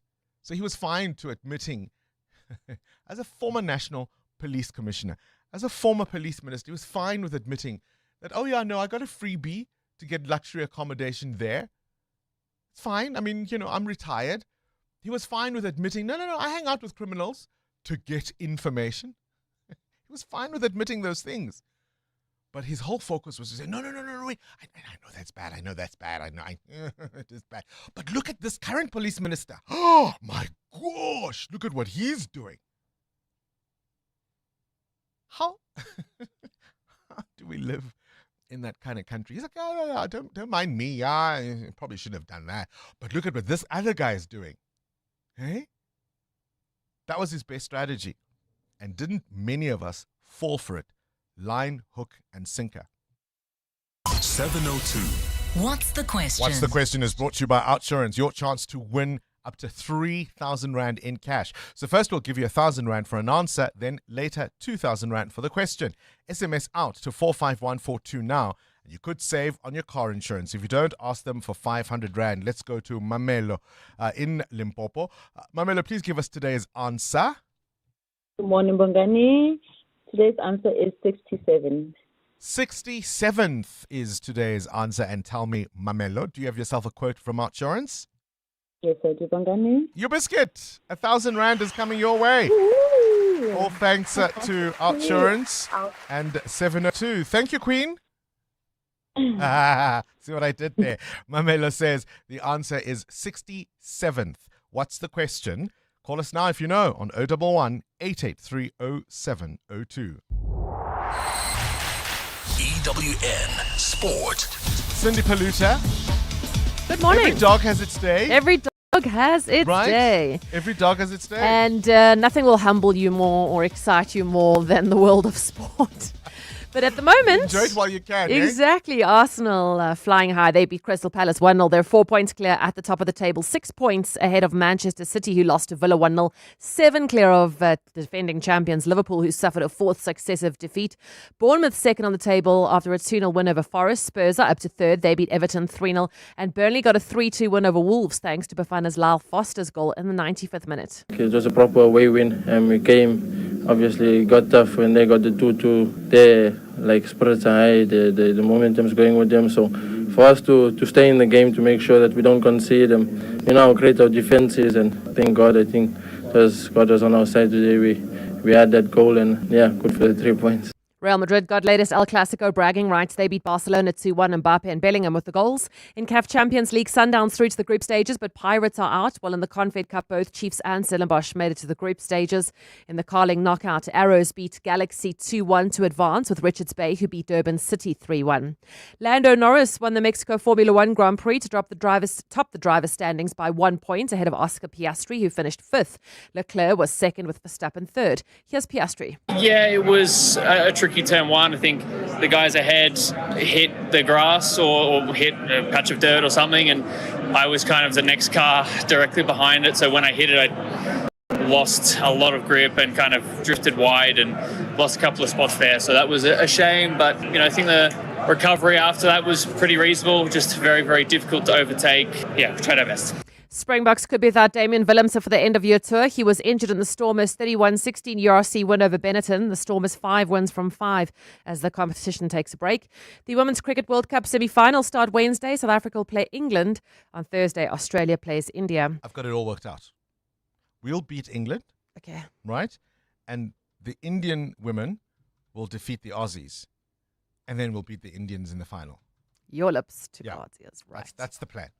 Netball South Africa elected Mami Diali as its new president, replacing Cecilia Molokwane. Diali's been the acting president since April and served as vice president since 2021. And has Auntie Cecilia accepted it? She can phone in and let us know. Would love to hear from her, genuinely.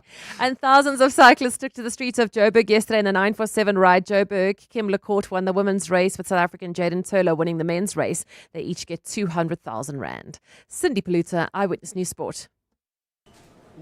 The beeping machines, the hospital smells, the moments of fear. And all that remains is what matters most. Dad's home! Because recovery isn't about the procedure or the paperwork. It's about getting back to the people and places that matter to you. Bonitas, medical aid for South Africa. Voted #1 medical aid in the Ask Africa Orange Index Awards for the 2nd year running. Visit bonitas.co.za and find your plan. Enjoy the thrill of the Soccer Punches Challenge Weekend Edition, an all-new platform from Hollywood Bets. You stand a chance to win a share of the 5 million Rand jackpot when you bet 5 Rand or more on selected EPL matches over the weekend and correctly predict 10 out of 10 winning margins. Or chase the share of the 50,000 Rand leaderboard prize. Entry is free. Let this soccer season bring sizzling success. Bet now. T's and C's apply. Hollywood Sportsbook is licensed by the Western Cape Gambling and Racing Board. No persons under the age of 18 years are permitted to gamble. Winners know when to stop. South African Responsible Gambling Foundation toll-free counselling line 0800 006 008 or WhatsApp help to 076 675 0710. Joburg businesses, this is it. The Prime Media Prime Impact Sales Event is here, 3 to 7 November. Register now and get a free demo commercial revealed live at the event, a tailored campaign for your business, and access to exclusive annual partnerships. Prime Media is SA's leading media company with the audience reach and products to grow your brand. Seats are nearly gone. Register today at primeimpact.co.za.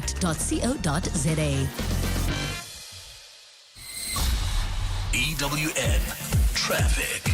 11 to 8, this EWN Traffic brought to you by Citroen. Buy an Aircross from 279,900 Rand. A C3 from 262,000 Rand. With a service plan, you'll get a 4-month payment holiday. Visit citroen.co.za.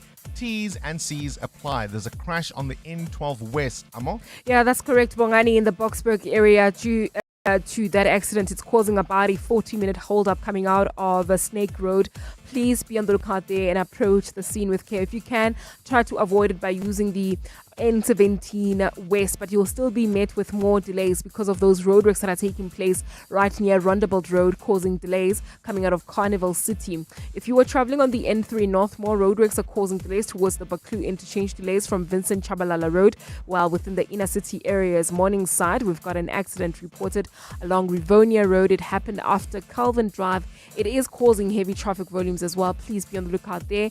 And there's also bumper-to-bumper traffic in Tembisa along the R21 North due to roadworks, and they are taking place between the R25 turnoff and Olifantsfontein Road.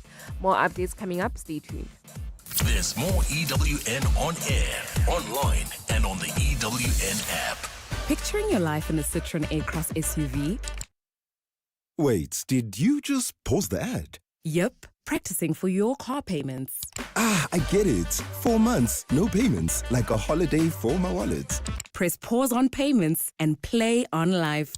Get a 4-month payment holiday when you buy the Citroen A-Cross SUV with 10-inch HD touchscreen, warranty and service plan from 281,500. Visit citroen.co.za. T's and C's apply. 702. What's the question? For 2,000 Rand in cash, all thanks to Outsurance. Please tell me, what's the question? If the answer is 67th, let's go to... Who's on the line? Let's try Nogokanya in Savoy. Nogokanya, what's the question? Hi, Bongani. The question is, what number is the Miss South Africa that was crowned this past Saturday? Yes, indeed. She was the 67th Miss South Africa. Quite an incredible candidate and winner. Kawekazi Mazaleni crowned Miss South Africa this weekend. Let's have a listen at that moment when she was crowned on Saturday at Sunbet Arena. Born new, Miss SA 2025, taking the 67th title is...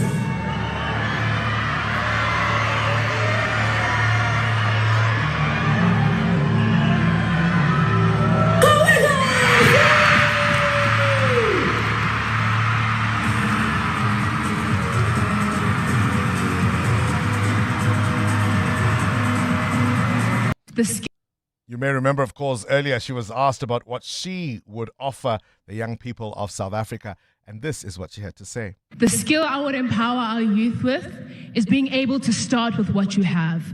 You won't always have the opportunities handed to you, but when you use the tools and the resources that you have available to you, you are able to make impact within your communities and in the larger communities that you operate in. Thank you. Congratulations, Kawekazi Mazaleni and Nogokanya in Savoy. You walk away with 2,000 Rand in cash, all thanks to Outsurance and 702. Now, 55-year-old Stefan isn't one to waste money, and his car insurance premium with Outsurance proves it. For his 2024 Suzuki Jimny, he now pays only 611 Rand a month. And Outsurance made 57-year-old Sabina feel like a winner for her 2024 Mercedes-Benz GLA, a low premium of only 1,276 Rand a month. Ready to get more out of your car insurance? SMS out to 45142 today. So that's out to 45142. Outsurance, a licensed insurer, and FSP. T's, C's, and information online. Welcome to the brand new days. Sail the world with Norwegian Cruise Line, with more to see, more to do, and more to enjoy. Plus, upgrade your holiday with NCL's More at Sea for premium beverages, specialty dining, and much more. Think international cruising. Think NCL. For the best deals available, visit ncl.com or contact your travel agent. Restrictions apply. Welcome to the brand new days. What do partners of the Gates Foundation do when facing the world's toughest challenges? They keep going. From discovering a plastic drape that helps detect excessive postpartum bleeding faster, to developing better bed nets to kill malaria-carrying mosquitoes, to researching an RSV vaccine that could save hundreds of thousands of children. For every problem, there are people who prove that progress is possible. The Gates Foundation, partners of human potential. Learn more at gatesfoundation.org/keep going. At Auto in General, we understand your business is built on more than just vehicles. It's your stock, tools and equipment, and the premises where you work. Auto in General business insurance is designed for businesses like yours, protecting your assets against fire, theft, storms, and other unexpected events. To protect your livelihood, visit autogen.co.za and get an obligation-free business insurance quote. Auto in General, never not there. Auto in General is a licensed non-life insurer and FSP. T's and C's online. 702 702. What's gone viral? with Kabazela. Catch up now with the world of viral content. Kabazela. Good morning to you, Bill. I want to know, how different is your childhood from the kids of today? Yeah, this is a very interesting one. And I wonder if you've actually sat down with your bundles of joy and explained to them the differences between how you grew up and how they grow up or growing up now. And maybe, there are massive differences, and maybe there's, very similar, some similarities. So this was an interesting experiment that this mother and father had done with their children. So what they did was, she got the boys to stand in the kitchen with their father, and she asked them specific questions. And each question, if it happened to you, you have to take a step forward. And out of all these questions, the father gets left behind. And it's a comparison between his upbringing and his son's upbringings. Let's take a listen to the questions that she's asked. Move one step forward if you ate pizza by the age 7. Move one step forward if you have a daddy that would drop you off at school. Move one step forward if you have a daddy that will take you to the park. Move one step forward if you have a dad that will play with you after work. Move one step forward if you have more than 2 pairs of shoes by the age 7. Move one step forward if you have games or Nintendo Switch by the age 10. But one of the things that sorted all of this out for me, I don't know if you remember the series Stranger Things, which was, of course, probably at its peak during the lockdown periods, and very much set in the 80s and how I grew up.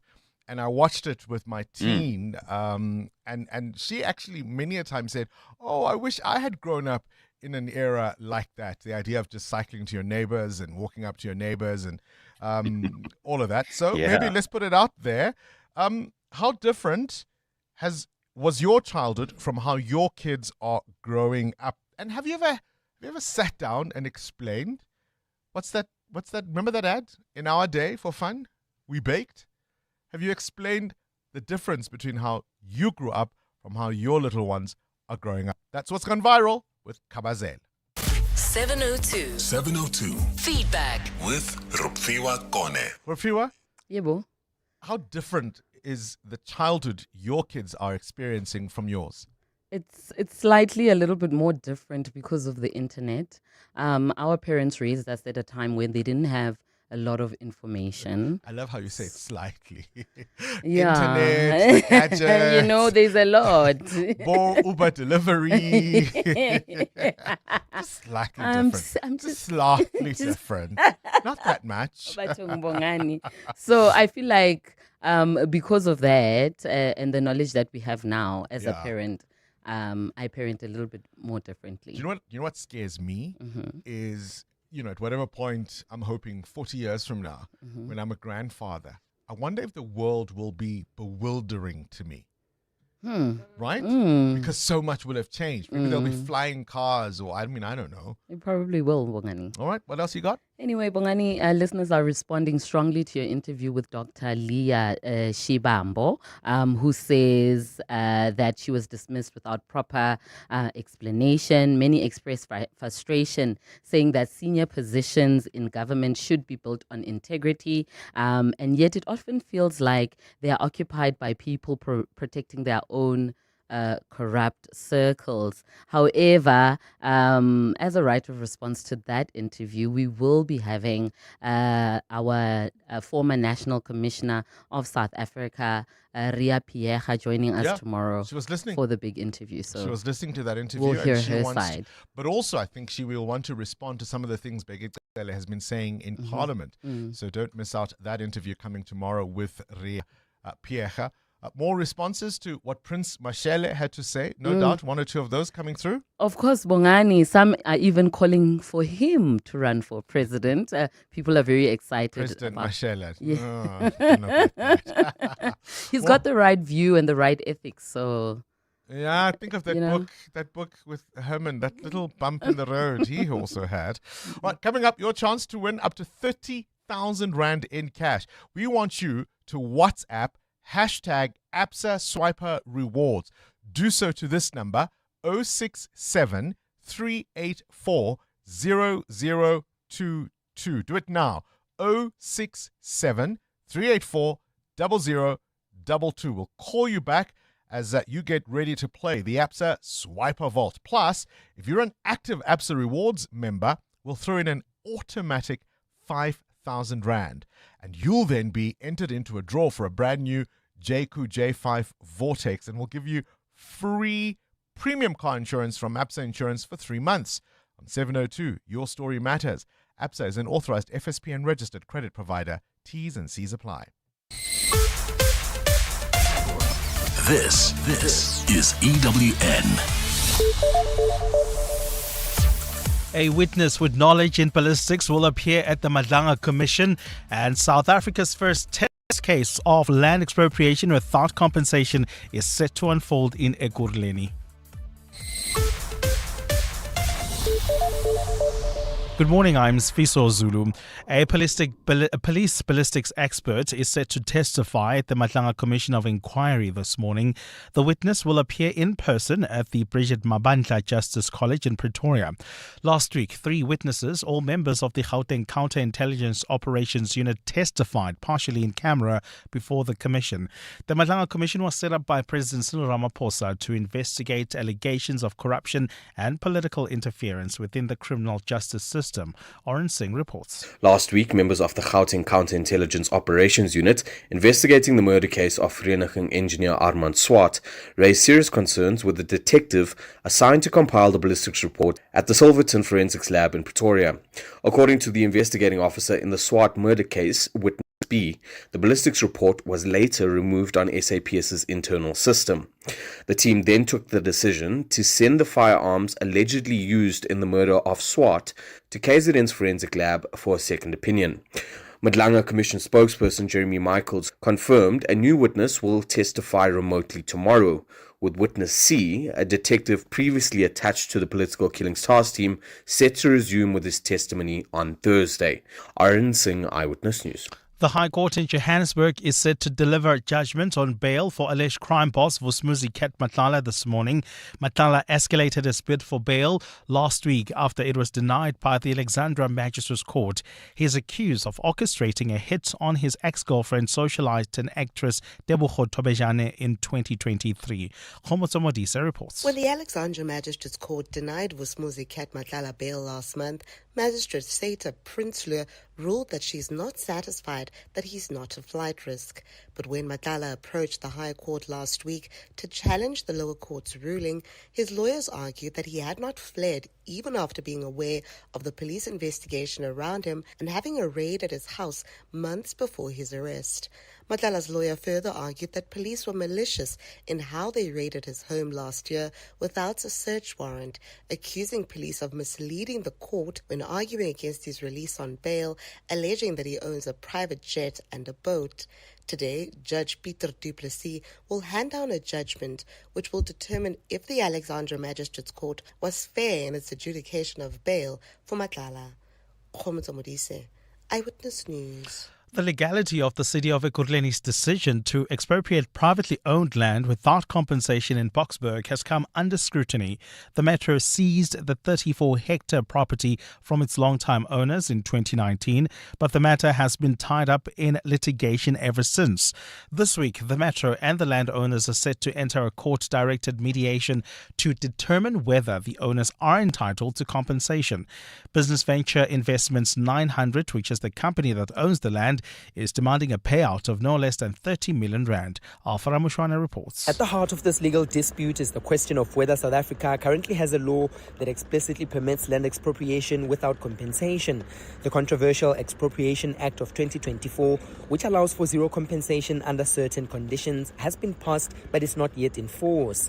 A property law lecturer at Stellenbosch University, Tanfir Jiwa, believes that the city of Ekurhuleni misinterpreted the law in claiming that its offer of no compensation is justified. There is no justification of how they get to nil compensation or even what exactly allows them to have nil compensation. The city didn't engage with the correct law and the court took them at face value and didn't engage either. Section 25 of the Constitution stipulates that compensation for expropriation must be just and equitable, taking into account the property's value and other relevant factors. However, the city of Ekurhuleni argues that since the land has not generated any economic activity, offering zero compensation is justified. Alpha Ramshwana, Eyewitness News. And NPO Inyatelo, the South African Institute for Advancement, says South Africa's delisting from the notorious grey list is expected to renew investor confidence and directly translate into a more favourable funding environment for the non-profit sector. South Africa exited the list of jurisdictions under increased monitoring on Friday after more than 2 years of intense scrutiny by the Financial Action Task Force. The global financial crime watchdog placed the country on the list for not complying with international standards around the prevention of money laundering and terrorist financing. Nokayam Dambo reports. Non-profit organisation Inyatelo says South Africa's swift and comprehensive action to address all of 22 identified deficiencies is a significant achievement and a positive vote of confidence in the integrity of the country's financial systems. The NPO says the significant milestone is particularly crucial for the sector, which relies heavily on trust, reputation and unfettered access to both local and international funding channels. South Africa's exit from the grey list is expected to reduce administrative costs and restore the sector's standing among international donors and financial partners. Inyatelo has called on the global community to re-engage with the country's non-profit sector, knowing that there are robust systems in place to promote transparency and accountability. Nogukanya Mdambo, Eyewitness News. Gold is trading at $4,081.91 an ounce. The rand is at 17.21 to the dollar, 22.92 to the pound, 20 rand exactly to the euro. Brent crude oil is at $66.18 a barrel. And in the traffic, we've got delays in Tembisa along the R21 North. Heavy traffic volumes, in fact, between the R25 and Olifantsfontein Road. About a 30-minute hold up there. Please be on the lookout and drive with care. If you want to avoid these delays, please use the N1 North towards Midrand as well as the city of Tshwane. And in your sport, Arsenal wins a fourth successive game to go 4 points clear at the top of the league table. Proteas women gearing up to battle England in the Cricket World Cup semi-final on Wednesday.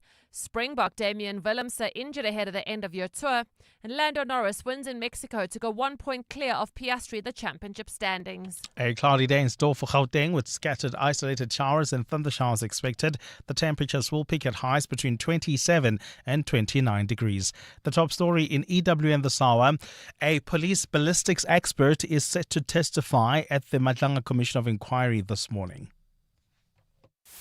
EWN, in touch, in tune, and independent. For the latest, visit ewn.co.za or download the EWN app. This is Breakfast with Bongani Bingwa on 702. Let's walk the talk. We asked the question a little earlier on, what kind of society have we become that people who are alleged to be criminals or at the very least unsavory characters have the kind of access we've been hearing about when it comes to that ad hoc committee in Parliament investigating alleged criminality in our law enforcement.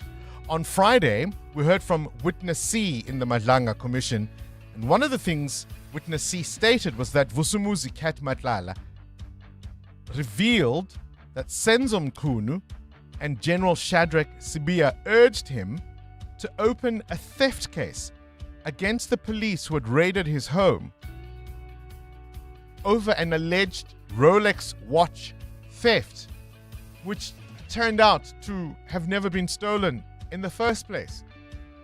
Huh? Have a listen.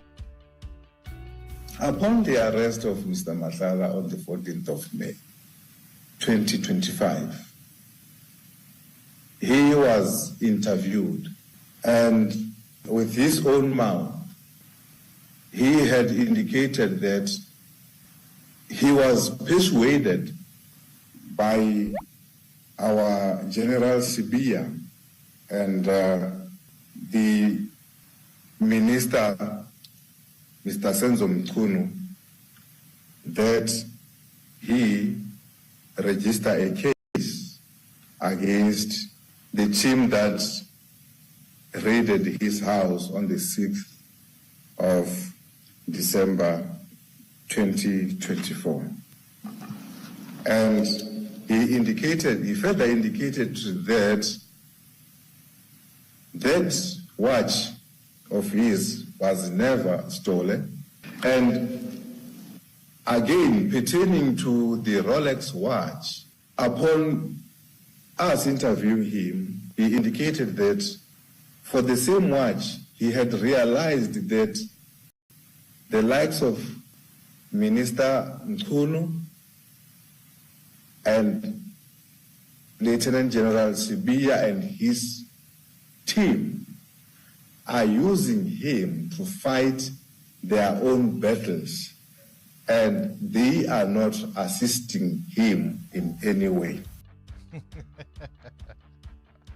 So the alleged criminal found out he was being played. But part of the play, if what Witness C is saying is true, part of the play, the number 2 cop in the land and the police minister urge him, according to his version, to lay charges against police officers who'd raided his home.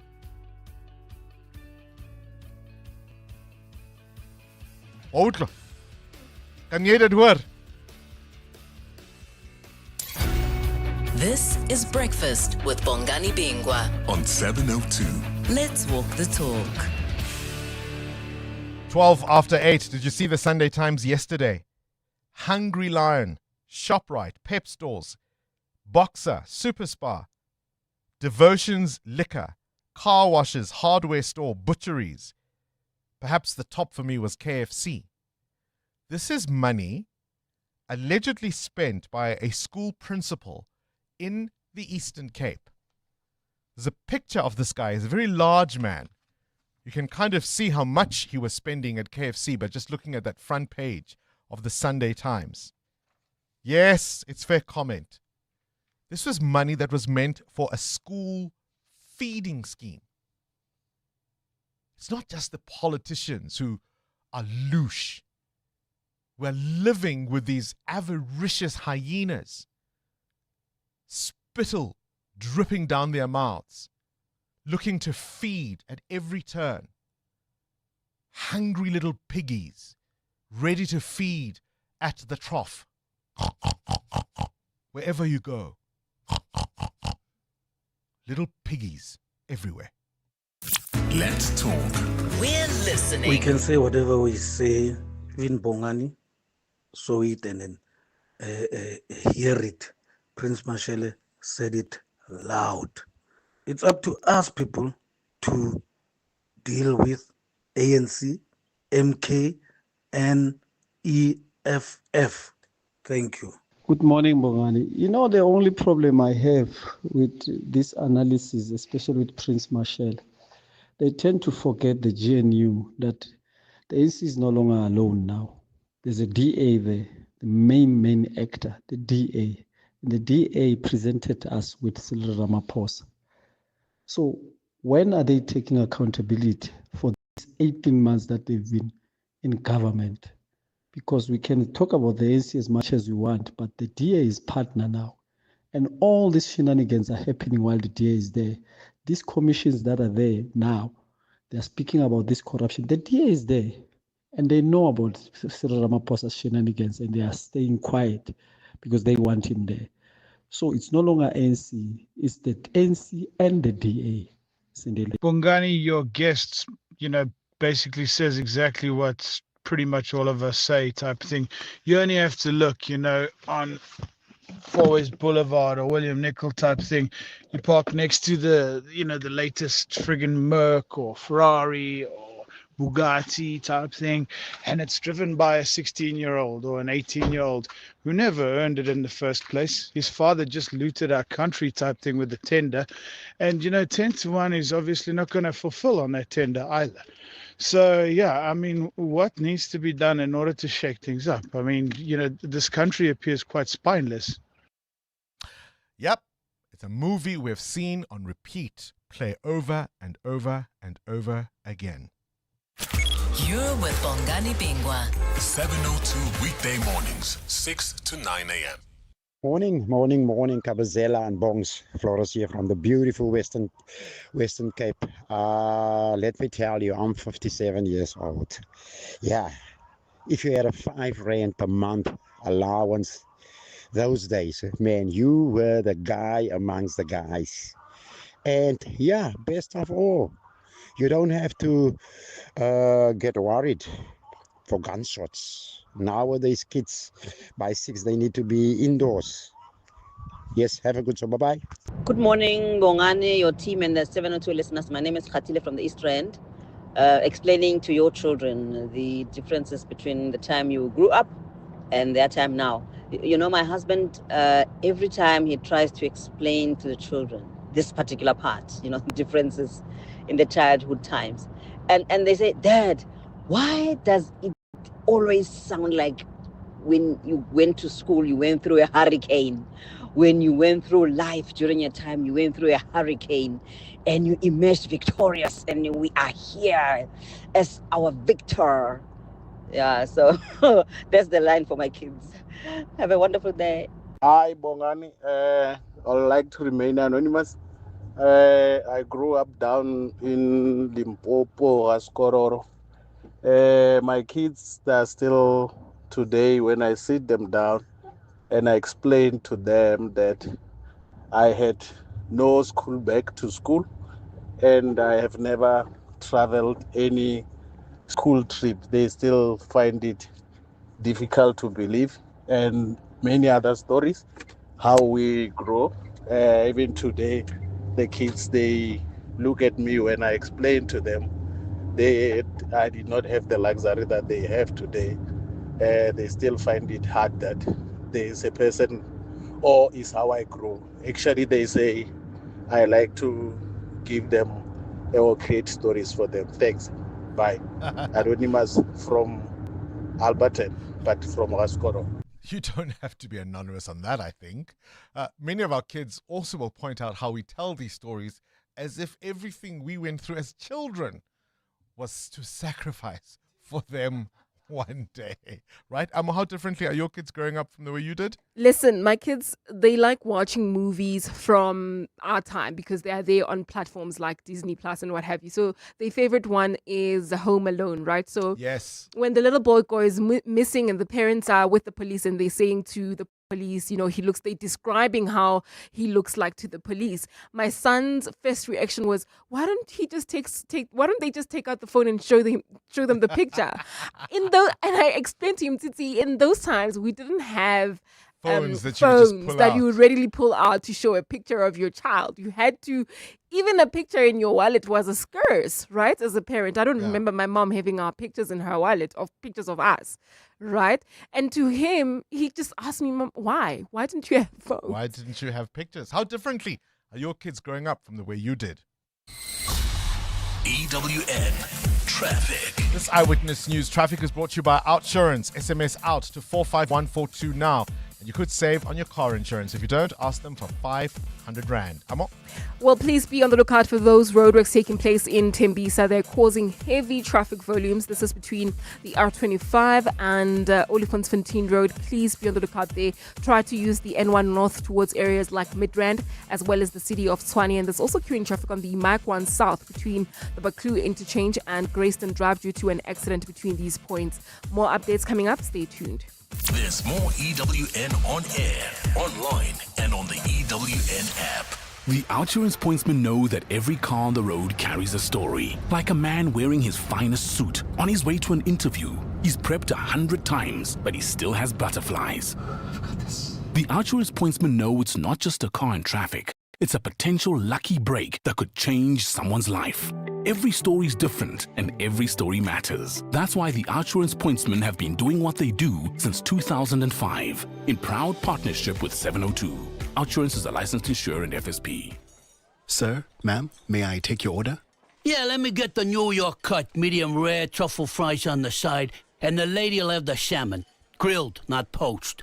2 dirty martinis. Real dirty. Leafy, what's with the voice? Oh, I came over all Tony Soprano.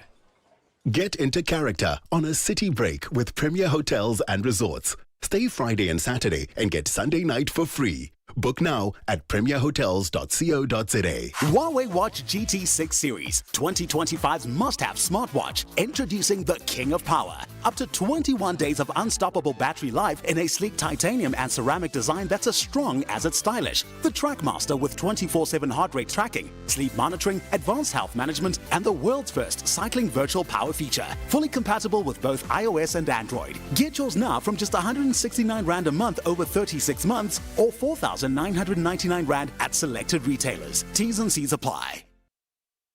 Looking for real ways to live greener? Don't miss Green Tip of the Week. A weekly dose of sustainable inspiration from eco-entrepreneurs to climate champions.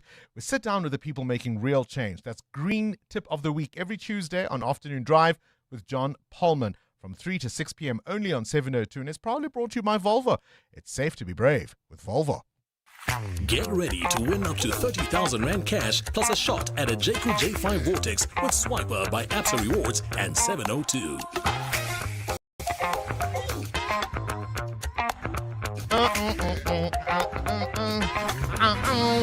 Yes, it's time to play the Absa Swiper Vault on 702.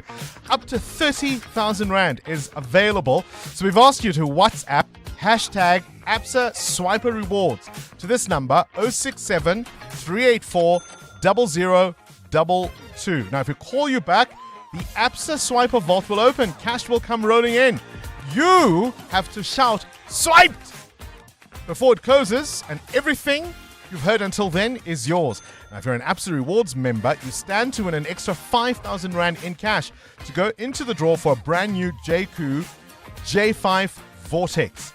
If you want to see it, I've been to see it. I've posted it on my Instagram. Beautiful, beautiful car. And we'll throw in 3 months free insurance, premium insurance from Absa Insurance, only on 702. Your story matters. Absa is an authorized FSP and registered credit provider. Pay with your Absa Visa card and you can earn your share of 120 million Rand in real cash back from Absa Rewards. This is until the 15th of January. Plus, as I say, if you enter our Absa Swiper competition between now and the 7th of November, you could win one of 10 brand new JQ J5 Vortex cars. And we'll throw in that free insurance. So let's go see who was able to get in.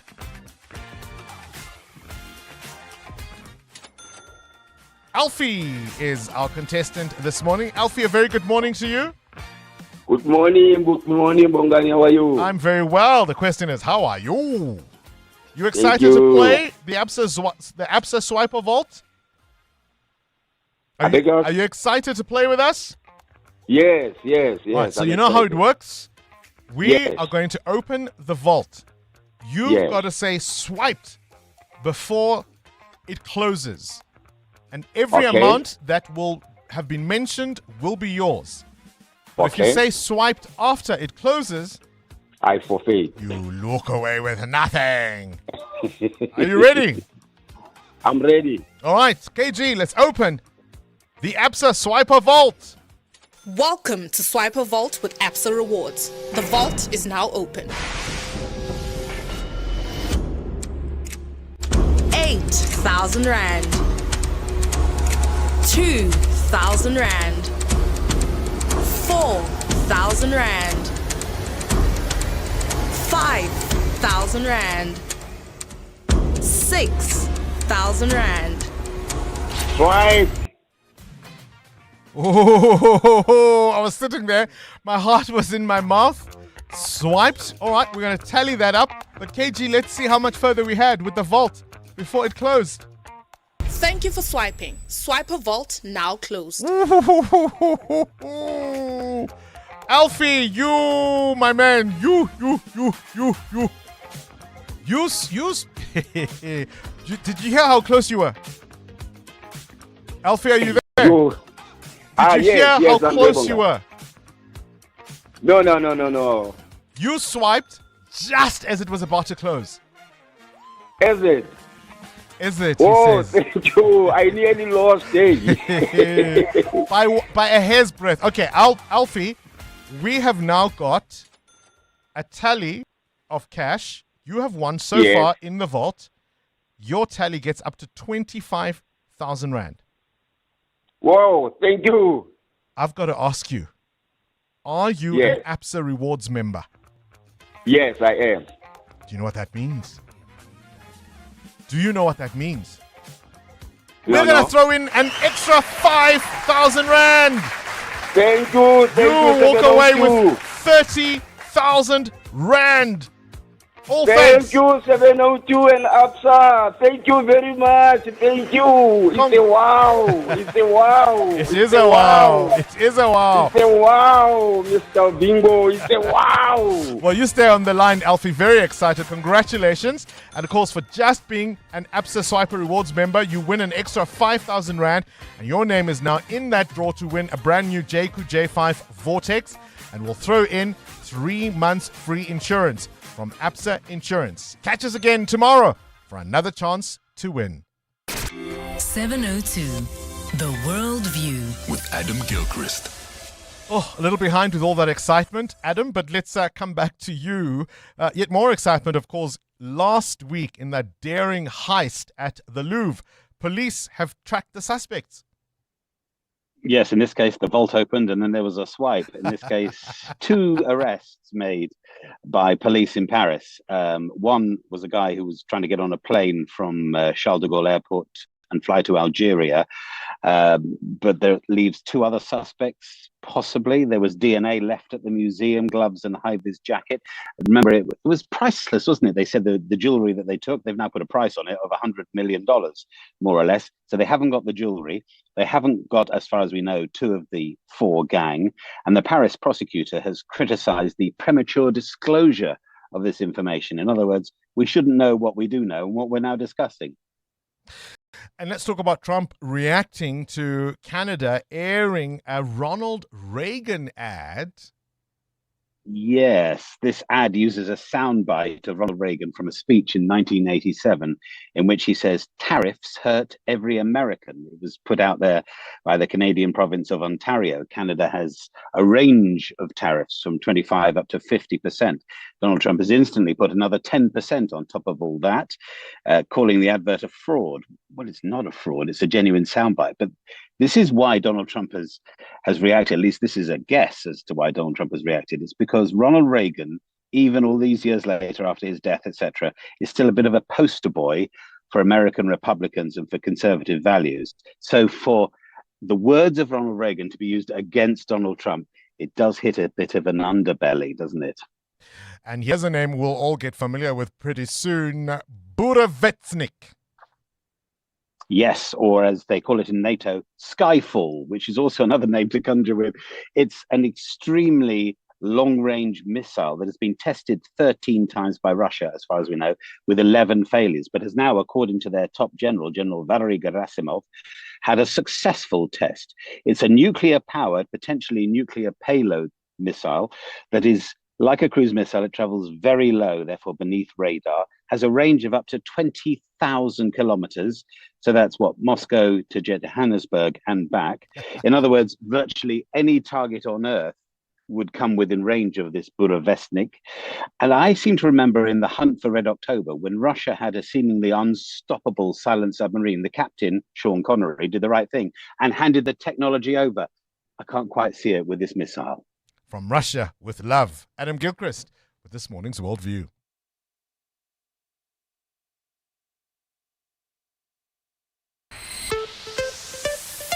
EWN Business. Let's catch up with business news now. Muteo Kharipe rounding up business news for the morning. Yeah, Toyota Motor says its worldwide production increased by more than 10% in September and rose for a fourth straight month as both sales and output increased in the US. The Japanese automaker says global output for September grew 11% from a year earlier to more than 918,000 vehicles. Production for the month of September in the US rose 29% due to robust demand for hybrids and recovery from last year's production suspension. The world's largest automaker said production in Japan increased by 9% and was up 16% in China. In South Africa, Toyota recorded year-to-date sales of 13,276 units in August alone, setting a new record for the year. The car maker has a 24% market share in South Africa. Your indicators? Well, it was not the best of days for the JSE on Friday, not doing well there with the all-share down 299 points. That saw the banking stocks down and mining shares pulling down the rest of the market. In terms of your indicators, the rand has rebounded against the dollar at 17 rand 19 cents, at exactly 20 rand against the euro, and 22 rand 92 cents against the British pound. Price of gold at $4,079 an ounce, while platinum is up 2.5% at $1,623. Brent crude now at $65.53 a barrel. That's your morning business. Stephen Grotes with more this afternoon. Time now for your latest Eyewitness News. Sfiso Zulu, you start with Minister Barbara Creasy. That's right. Bongani, the Transport Minister, has rejected claims that government's plans to involve the private sector in South Africa's rail revitalization efforts amount to privatization. This follows government's official launch of a series of requests for information to attract private sector participation to boost the country's economy. Creasy says the state will retain ownership of all rail and port infrastructure while opening space for private investment to improve efficiency and expand rail services. ANC Secretary General Fikile Mbalula says state institutions cannot be allowed to fail, warning that the country will be doomed if internal controls are not tightened. Mbalula made the comments at a branch general meeting in Liliesleaf in Rivonia yesterday. He says poor management, corruption and political interference are among issues that continue to contribute to institutional decay. Mbalula says the ANC needs to introspect, taking a swipe at some party members who allegedly or are allegedly linked to corruption in the high-profile case of Vusmuzi Ket Matlala, who landed a dodgy 360 million rand police health service tender. Somebody goes there, win a tender of 360 million. That person is not a member of the ANC, comrades. This person, credentials in the struggle and the ANC, dololo. These tenders, they will never flourish if they don't have connection with some of us who wield political power. Behind every crook, there is a political figure. If left unresolved, Mbalula says weak state institutions will further derail the country's development goals and compromise service delivery. So once the rule of law and the state is weakened, forget, you are on a big highway to Banana Republic. The DA's Francois Rogers says the MK party's attempts to dethrone the government of provincial unity in KZN has kept the coalition in check. This is despite concerns that some in the coalition are unhappy with the current arrangement. This includes a bombshell announcement by the National Freedom Party throwing its weight behind the MK party to leave the KZN government.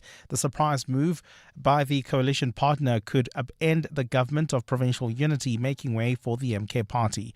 Rogers, who is the DA's KZN leader, says an MK party rule is worse or is the worst case scenario. The wolf from Nkandla is at the door. He's knocking at the door with MK. And I think that keeps us, sometimes when we lose focus, we think, well, what's the alternative? The interesting aspect I find of our coalition government is that we do oversight of each other. And at least 4 people have been killed in clashes between security forces and supporters of a Cameroon opposition leader who claims to have won recent presidential elections ahead of official results announcements. Issa Tichoroma, who challenged President Paul Biya's 43 grip on power in last week's vote, had called on supporters to march peacefully on the eve of the announcement despite a ban on public gatherings. Tichoroma says he won 54% of the vote, but most analysts expected the 92-year-old Biya to win an 8th term in a system his critics say has been increasingly rigged. Earlier, police had fired tear gas to disperse hundreds of people in Tichiroma's northern stronghold of Karua. A cloudy day in store for Gauteng with scattered showers and isolated showers expected today. The temperatures will peak at highs between 27 and 29 degrees. And in the traffic, we've got delays on the R21 North. This is between the R25 and Olifantsfontein Road. That's due to roadworks taking place along that route. Please be on the lookout today and continue driving with care while traveling towards the OR Tambo Airport. Do expect delays on the R21 South approaching Atlas Road. An accident has been reported. The top story this hour, Transport Minister Barbara Creasy has rejected claims that government's plans to involve the private sector in South Africa's rail revitalization efforts amounts to privatization. Betway's exclusive new games are taking the world by storm. Featuring massive Megaways jackpots. Take your shot on Cash and Riches. Wolf Blaze. Gallo Gold Brunos, and many more incredible experiences for you to choose from. You're guaranteed to find a new ultra fun favorite. Get way more only at Betway.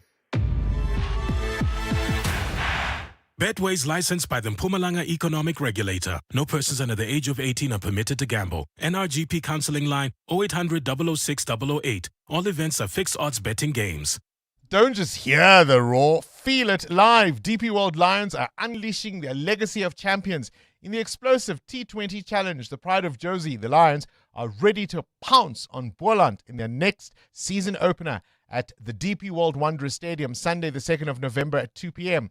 Feel the thrill of smashing sixes, stunning catches, nail-biting finishes.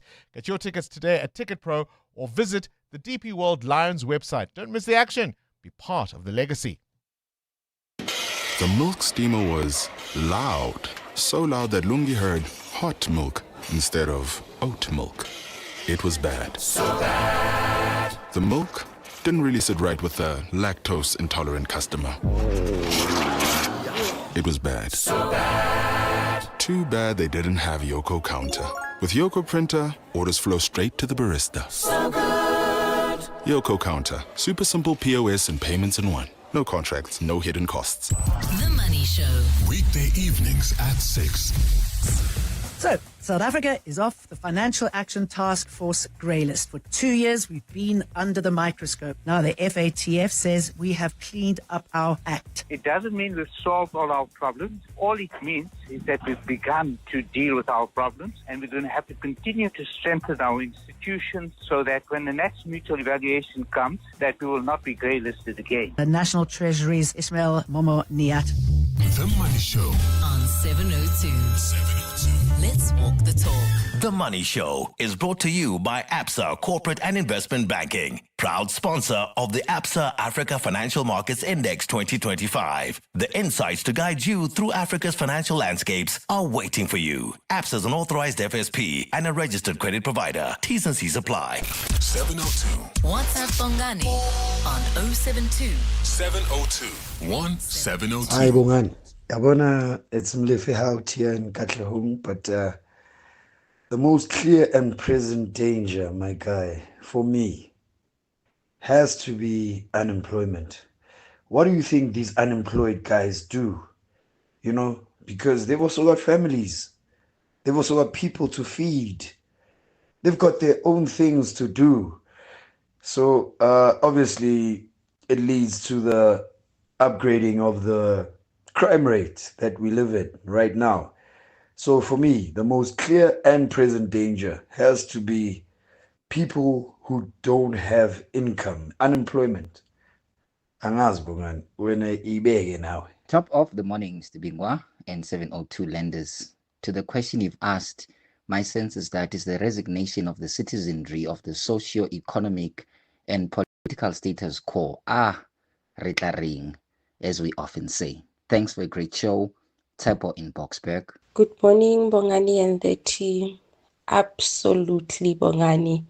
Absolutely. The most pressing issue in the country right now is the abuse of illicit drugs and alcohol by young people. Basically, we are saying we don't have a future at the rate things are going. Thank you, Bongani. Anonymous here. I was asking you earlier, what do you think is the most clear and present danger South Africa faces at the moment? Unemployment. We hear a lot about the distribution of wealth. We hear a lot about the sharing of wealth. How much do we hear about the creation of wealth so that then jobs are created as far as unemployment is concerned? A concern there about drugs and a citizenry that's become apathetic and doesn't seem all that interested in solutions, a resignation, if you will, to whatever fate our politics will lead us. I think we can do more to push back against that, don't you? EWN Sport. All right, this is building up to be a really exciting season of the Premier League. It Cindy is. Paluta, good It morning. is. But we're only 9 games in. And I keep reminding that to everybody who keeps posting on social media. I mean, this is the nature of sport. Everybody loves it. It's the nature of life. Everybody loves it when the guy who's been dominating for the longest amount of time is suddenly being challenged and isn't as high up as he is, right? But everybody that I've seen over the weekend who I'm kind of like going, okay, just chill. We're 9 games in. Anything can happen between now and May next year. That's when we conclude the season. So 9 games in the Premier League done. Title race, exciting still. Arsenal is top after beating Crystal Palace 1-0. Bournemouth second, they beat Forest 2-0. Spurs third, thanks to a 3-0 win over Everton. Gunners boss Mikel Arteta on the race for the title. We are where we are. It's credit to us because we've been very, very consistent, but knowing the difficulty of every match as well. So it is early, doesn't mean anything other than let's keep doing a lot of things that we're doing really well, but there are things to improve to give us better margins as well. Yeah, I mean, I like what he's saying about better margins because 1-0, a little squeeze there, a little scrape through there. I want those 4 goals that we saw in the Champions League. I don't think you can consistently do that week in and week out. So yes, you do want more goals, but I think he would have taken the win.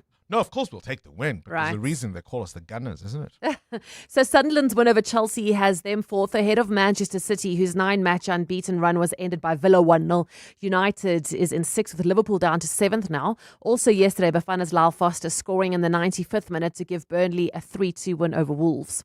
Back home, the Carling knockout at Golden Arrows beat Galaxy 2-1. They advanced with Richards Bay, who beat Durban City 3-1.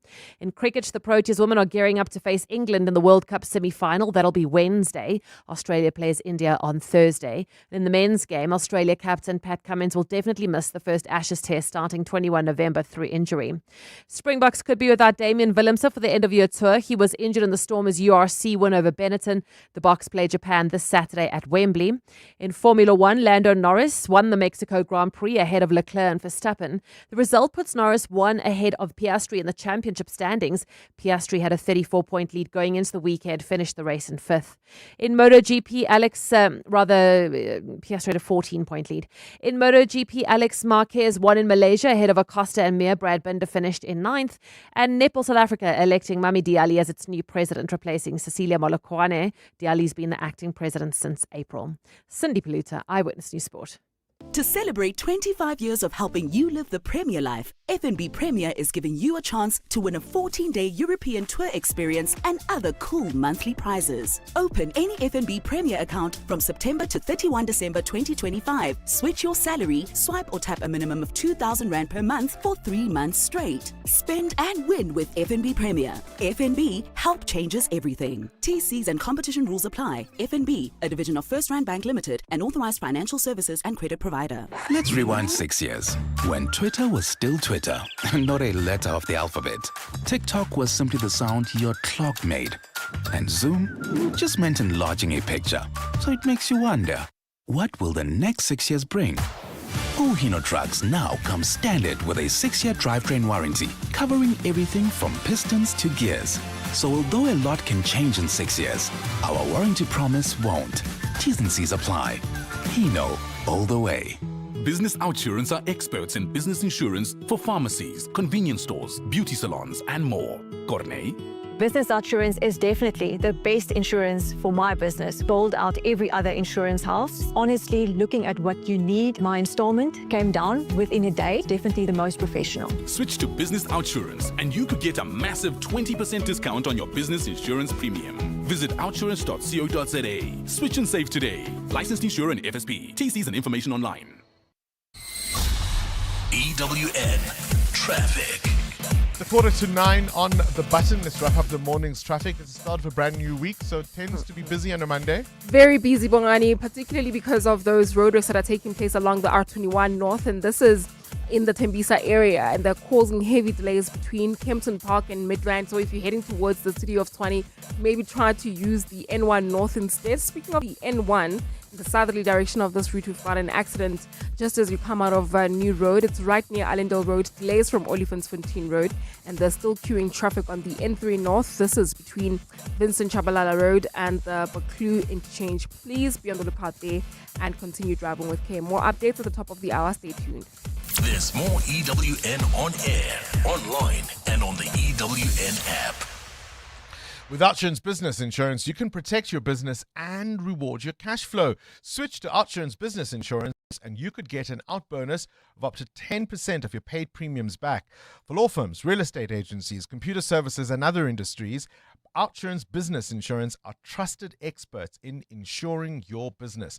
Get a quick and easy quote today. Call 08600 60,000 or visit outsurance.co.za. A licensed insurer and FSP. T's, C's, and information online.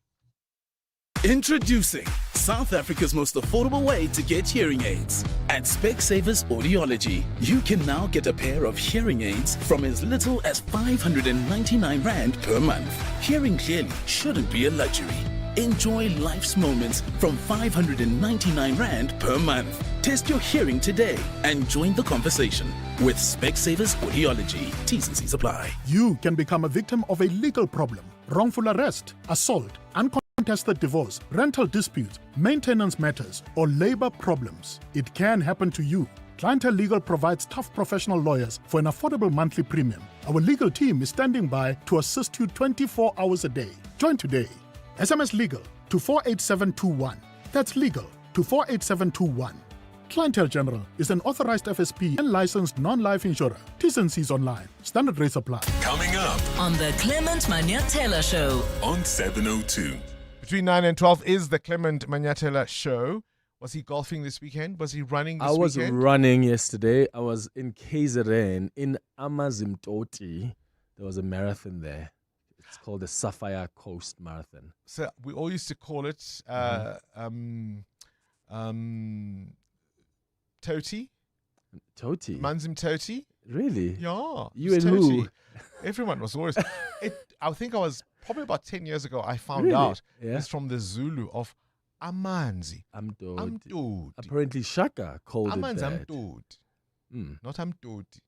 Amanzi Amtoti. Meaning? Sweet waters. Sweet waters. Sweet waters. I must say that... Toti. Amanzi Amtoti. I must say, when I ran yesterday, the water did taste different, but not in a good way. So, did you drink water from Amanzi?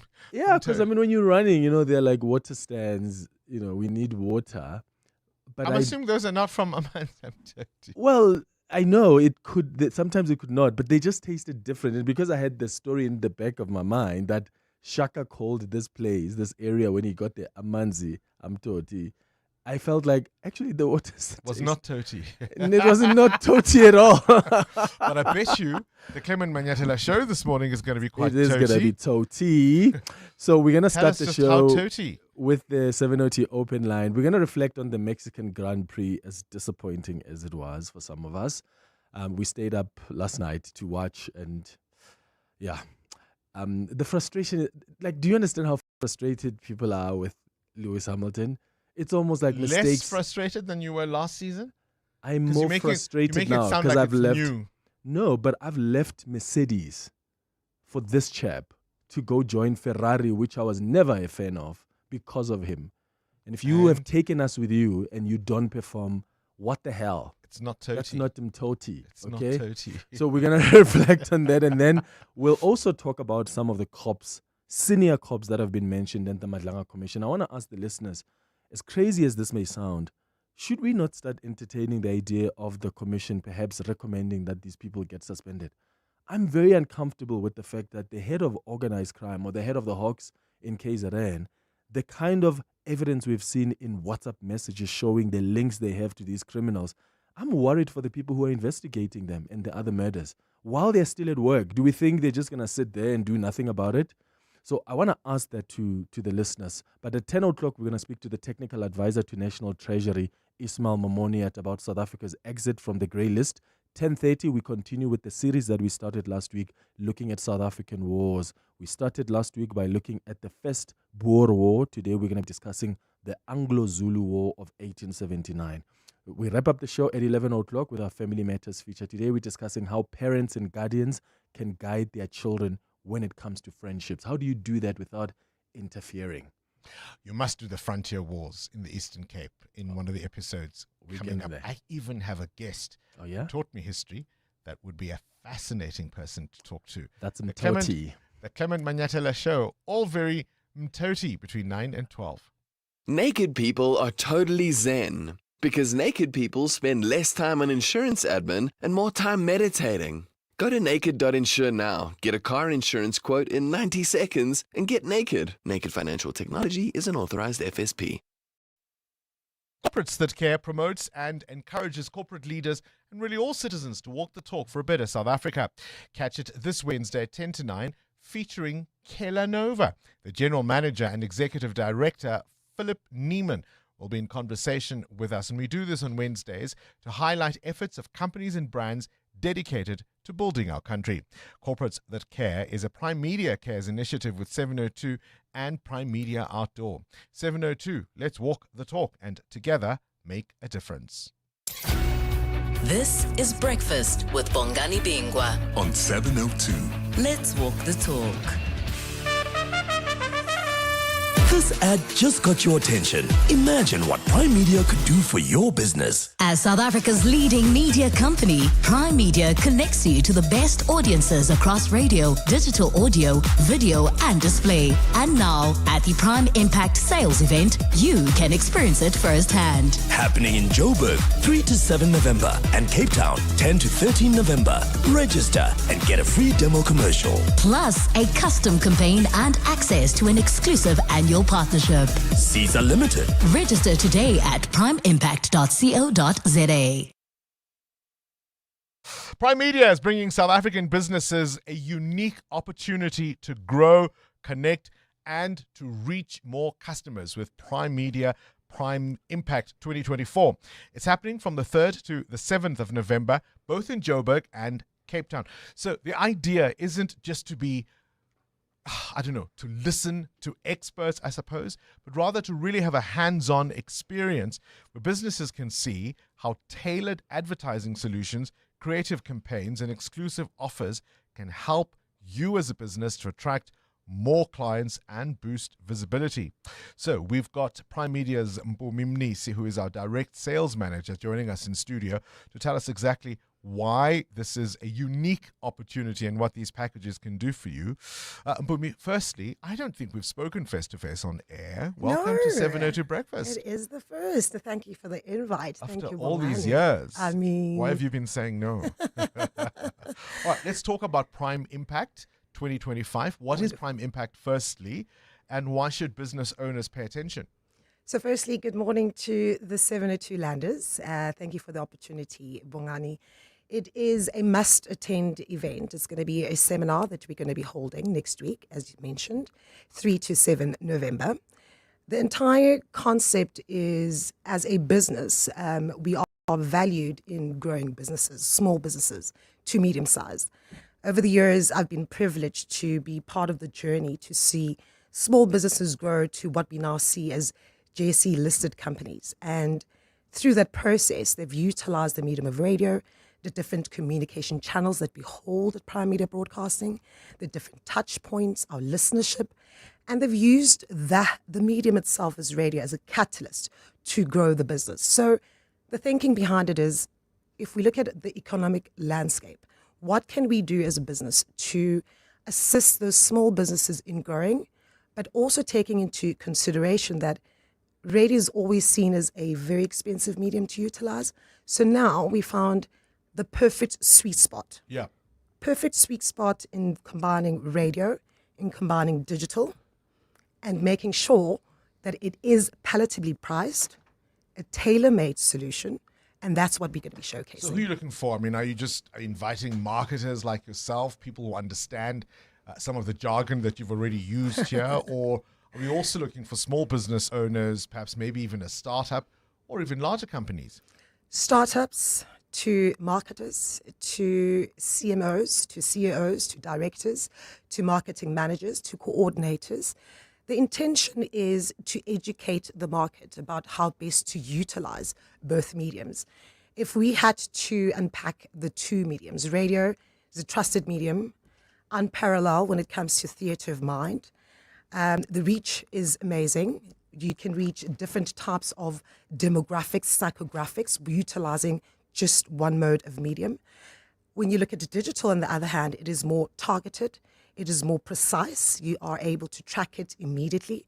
So by combining these two mediums into one solution, to me, it's a marriage made in heaven. So what will a delegate or an attendee experience on the day? Maybe you can give us an idea of a session or activity that might be involved. Brilliant. And thank you for that question. We're going to hold a couple of sessions throughout the day, thus making it more accessible for an individual. So I think we're going to have about 4 to 5 sessions in a day within that particular period.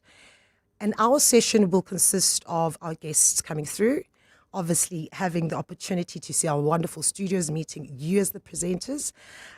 We will then take them through an understanding of the landscape, right? The advertising landscape. It has become so fragmented. It is quite difficult for any new person that is moving into this world of advertising in understanding what each medium is best suited and must be utilized for what objectives, right? You talk about tailor-making solutions. I mean, isn't what's good for the goose good for the gander? So shouldn't it be one size fits all? No? Not at all. It has become so customized that in each session, an individual is going to be assigned with an account executive, where we will be unpacking your business as part of the discussion, in understanding exactly what your USPs are. What's keeping you late up at night? Who is your P1 and P2 target audience? And then based on that, we will be able to then tailor-make a solution, taking your industry into consideration and obviously the insights that you've given us. What's the benefit here for somebody who's never partnered with Prime Media before? It's a once-off opportunity, very limited. When I mentioned earlier, I made it sound very, very nice. It's going to be palatably priced. So those offers will be limited. And that's why I said initially, it is an opportunity for really, really small to medium-sized businesses. We're giving them the opportunity to partner with us, lowering the barriers of entry, and to essentially move this idea of the fact that radio is expensive, advertising is expensive. You can utilize those mediums as a catalyst to grow your business. Limited spots available, you say. So if anybody wants to secure a place, what do they do? Have to go to primeimpact.co.za, as in ASAP. We do practice what we preached. We actually launched the seminar on air and on digital last week, if I'm not mistaken. Currently, as we stand, we've got about 451 businesses that have been registered. So we're practicing what we preach. We know exactly what one needs to do in order to get that mass, the P1 target market, as you consider, coming through your door or going to your website, whichever way in which we can assist. So yes, primeimpact.co.za is the website that people need to go to. Once you land, it will give you a profile and an understanding and a section where you can actually register. As mentioned, we're going to have a couple of seminars that will be scheduled throughout the day, making it way easier for anybody to attend. And that is the intention. The one thing we didn't mention is every attendee will receive a free demo ad. And I think that's something that'll give you the real sense of what's possible here. So if you want to be part of it, it's on the 3rd to the 7th of November in Johannesburg. Prime Impact. Grow your business with the power of radio. 702 podcasts are on 702.co.za. Oh, look at that time. That brings us to the end of this edition of 702 Breakfast. But guess what? Tomorrow, between 6 and 9, we'll be back. Hasta la vista, baby. This is EWN.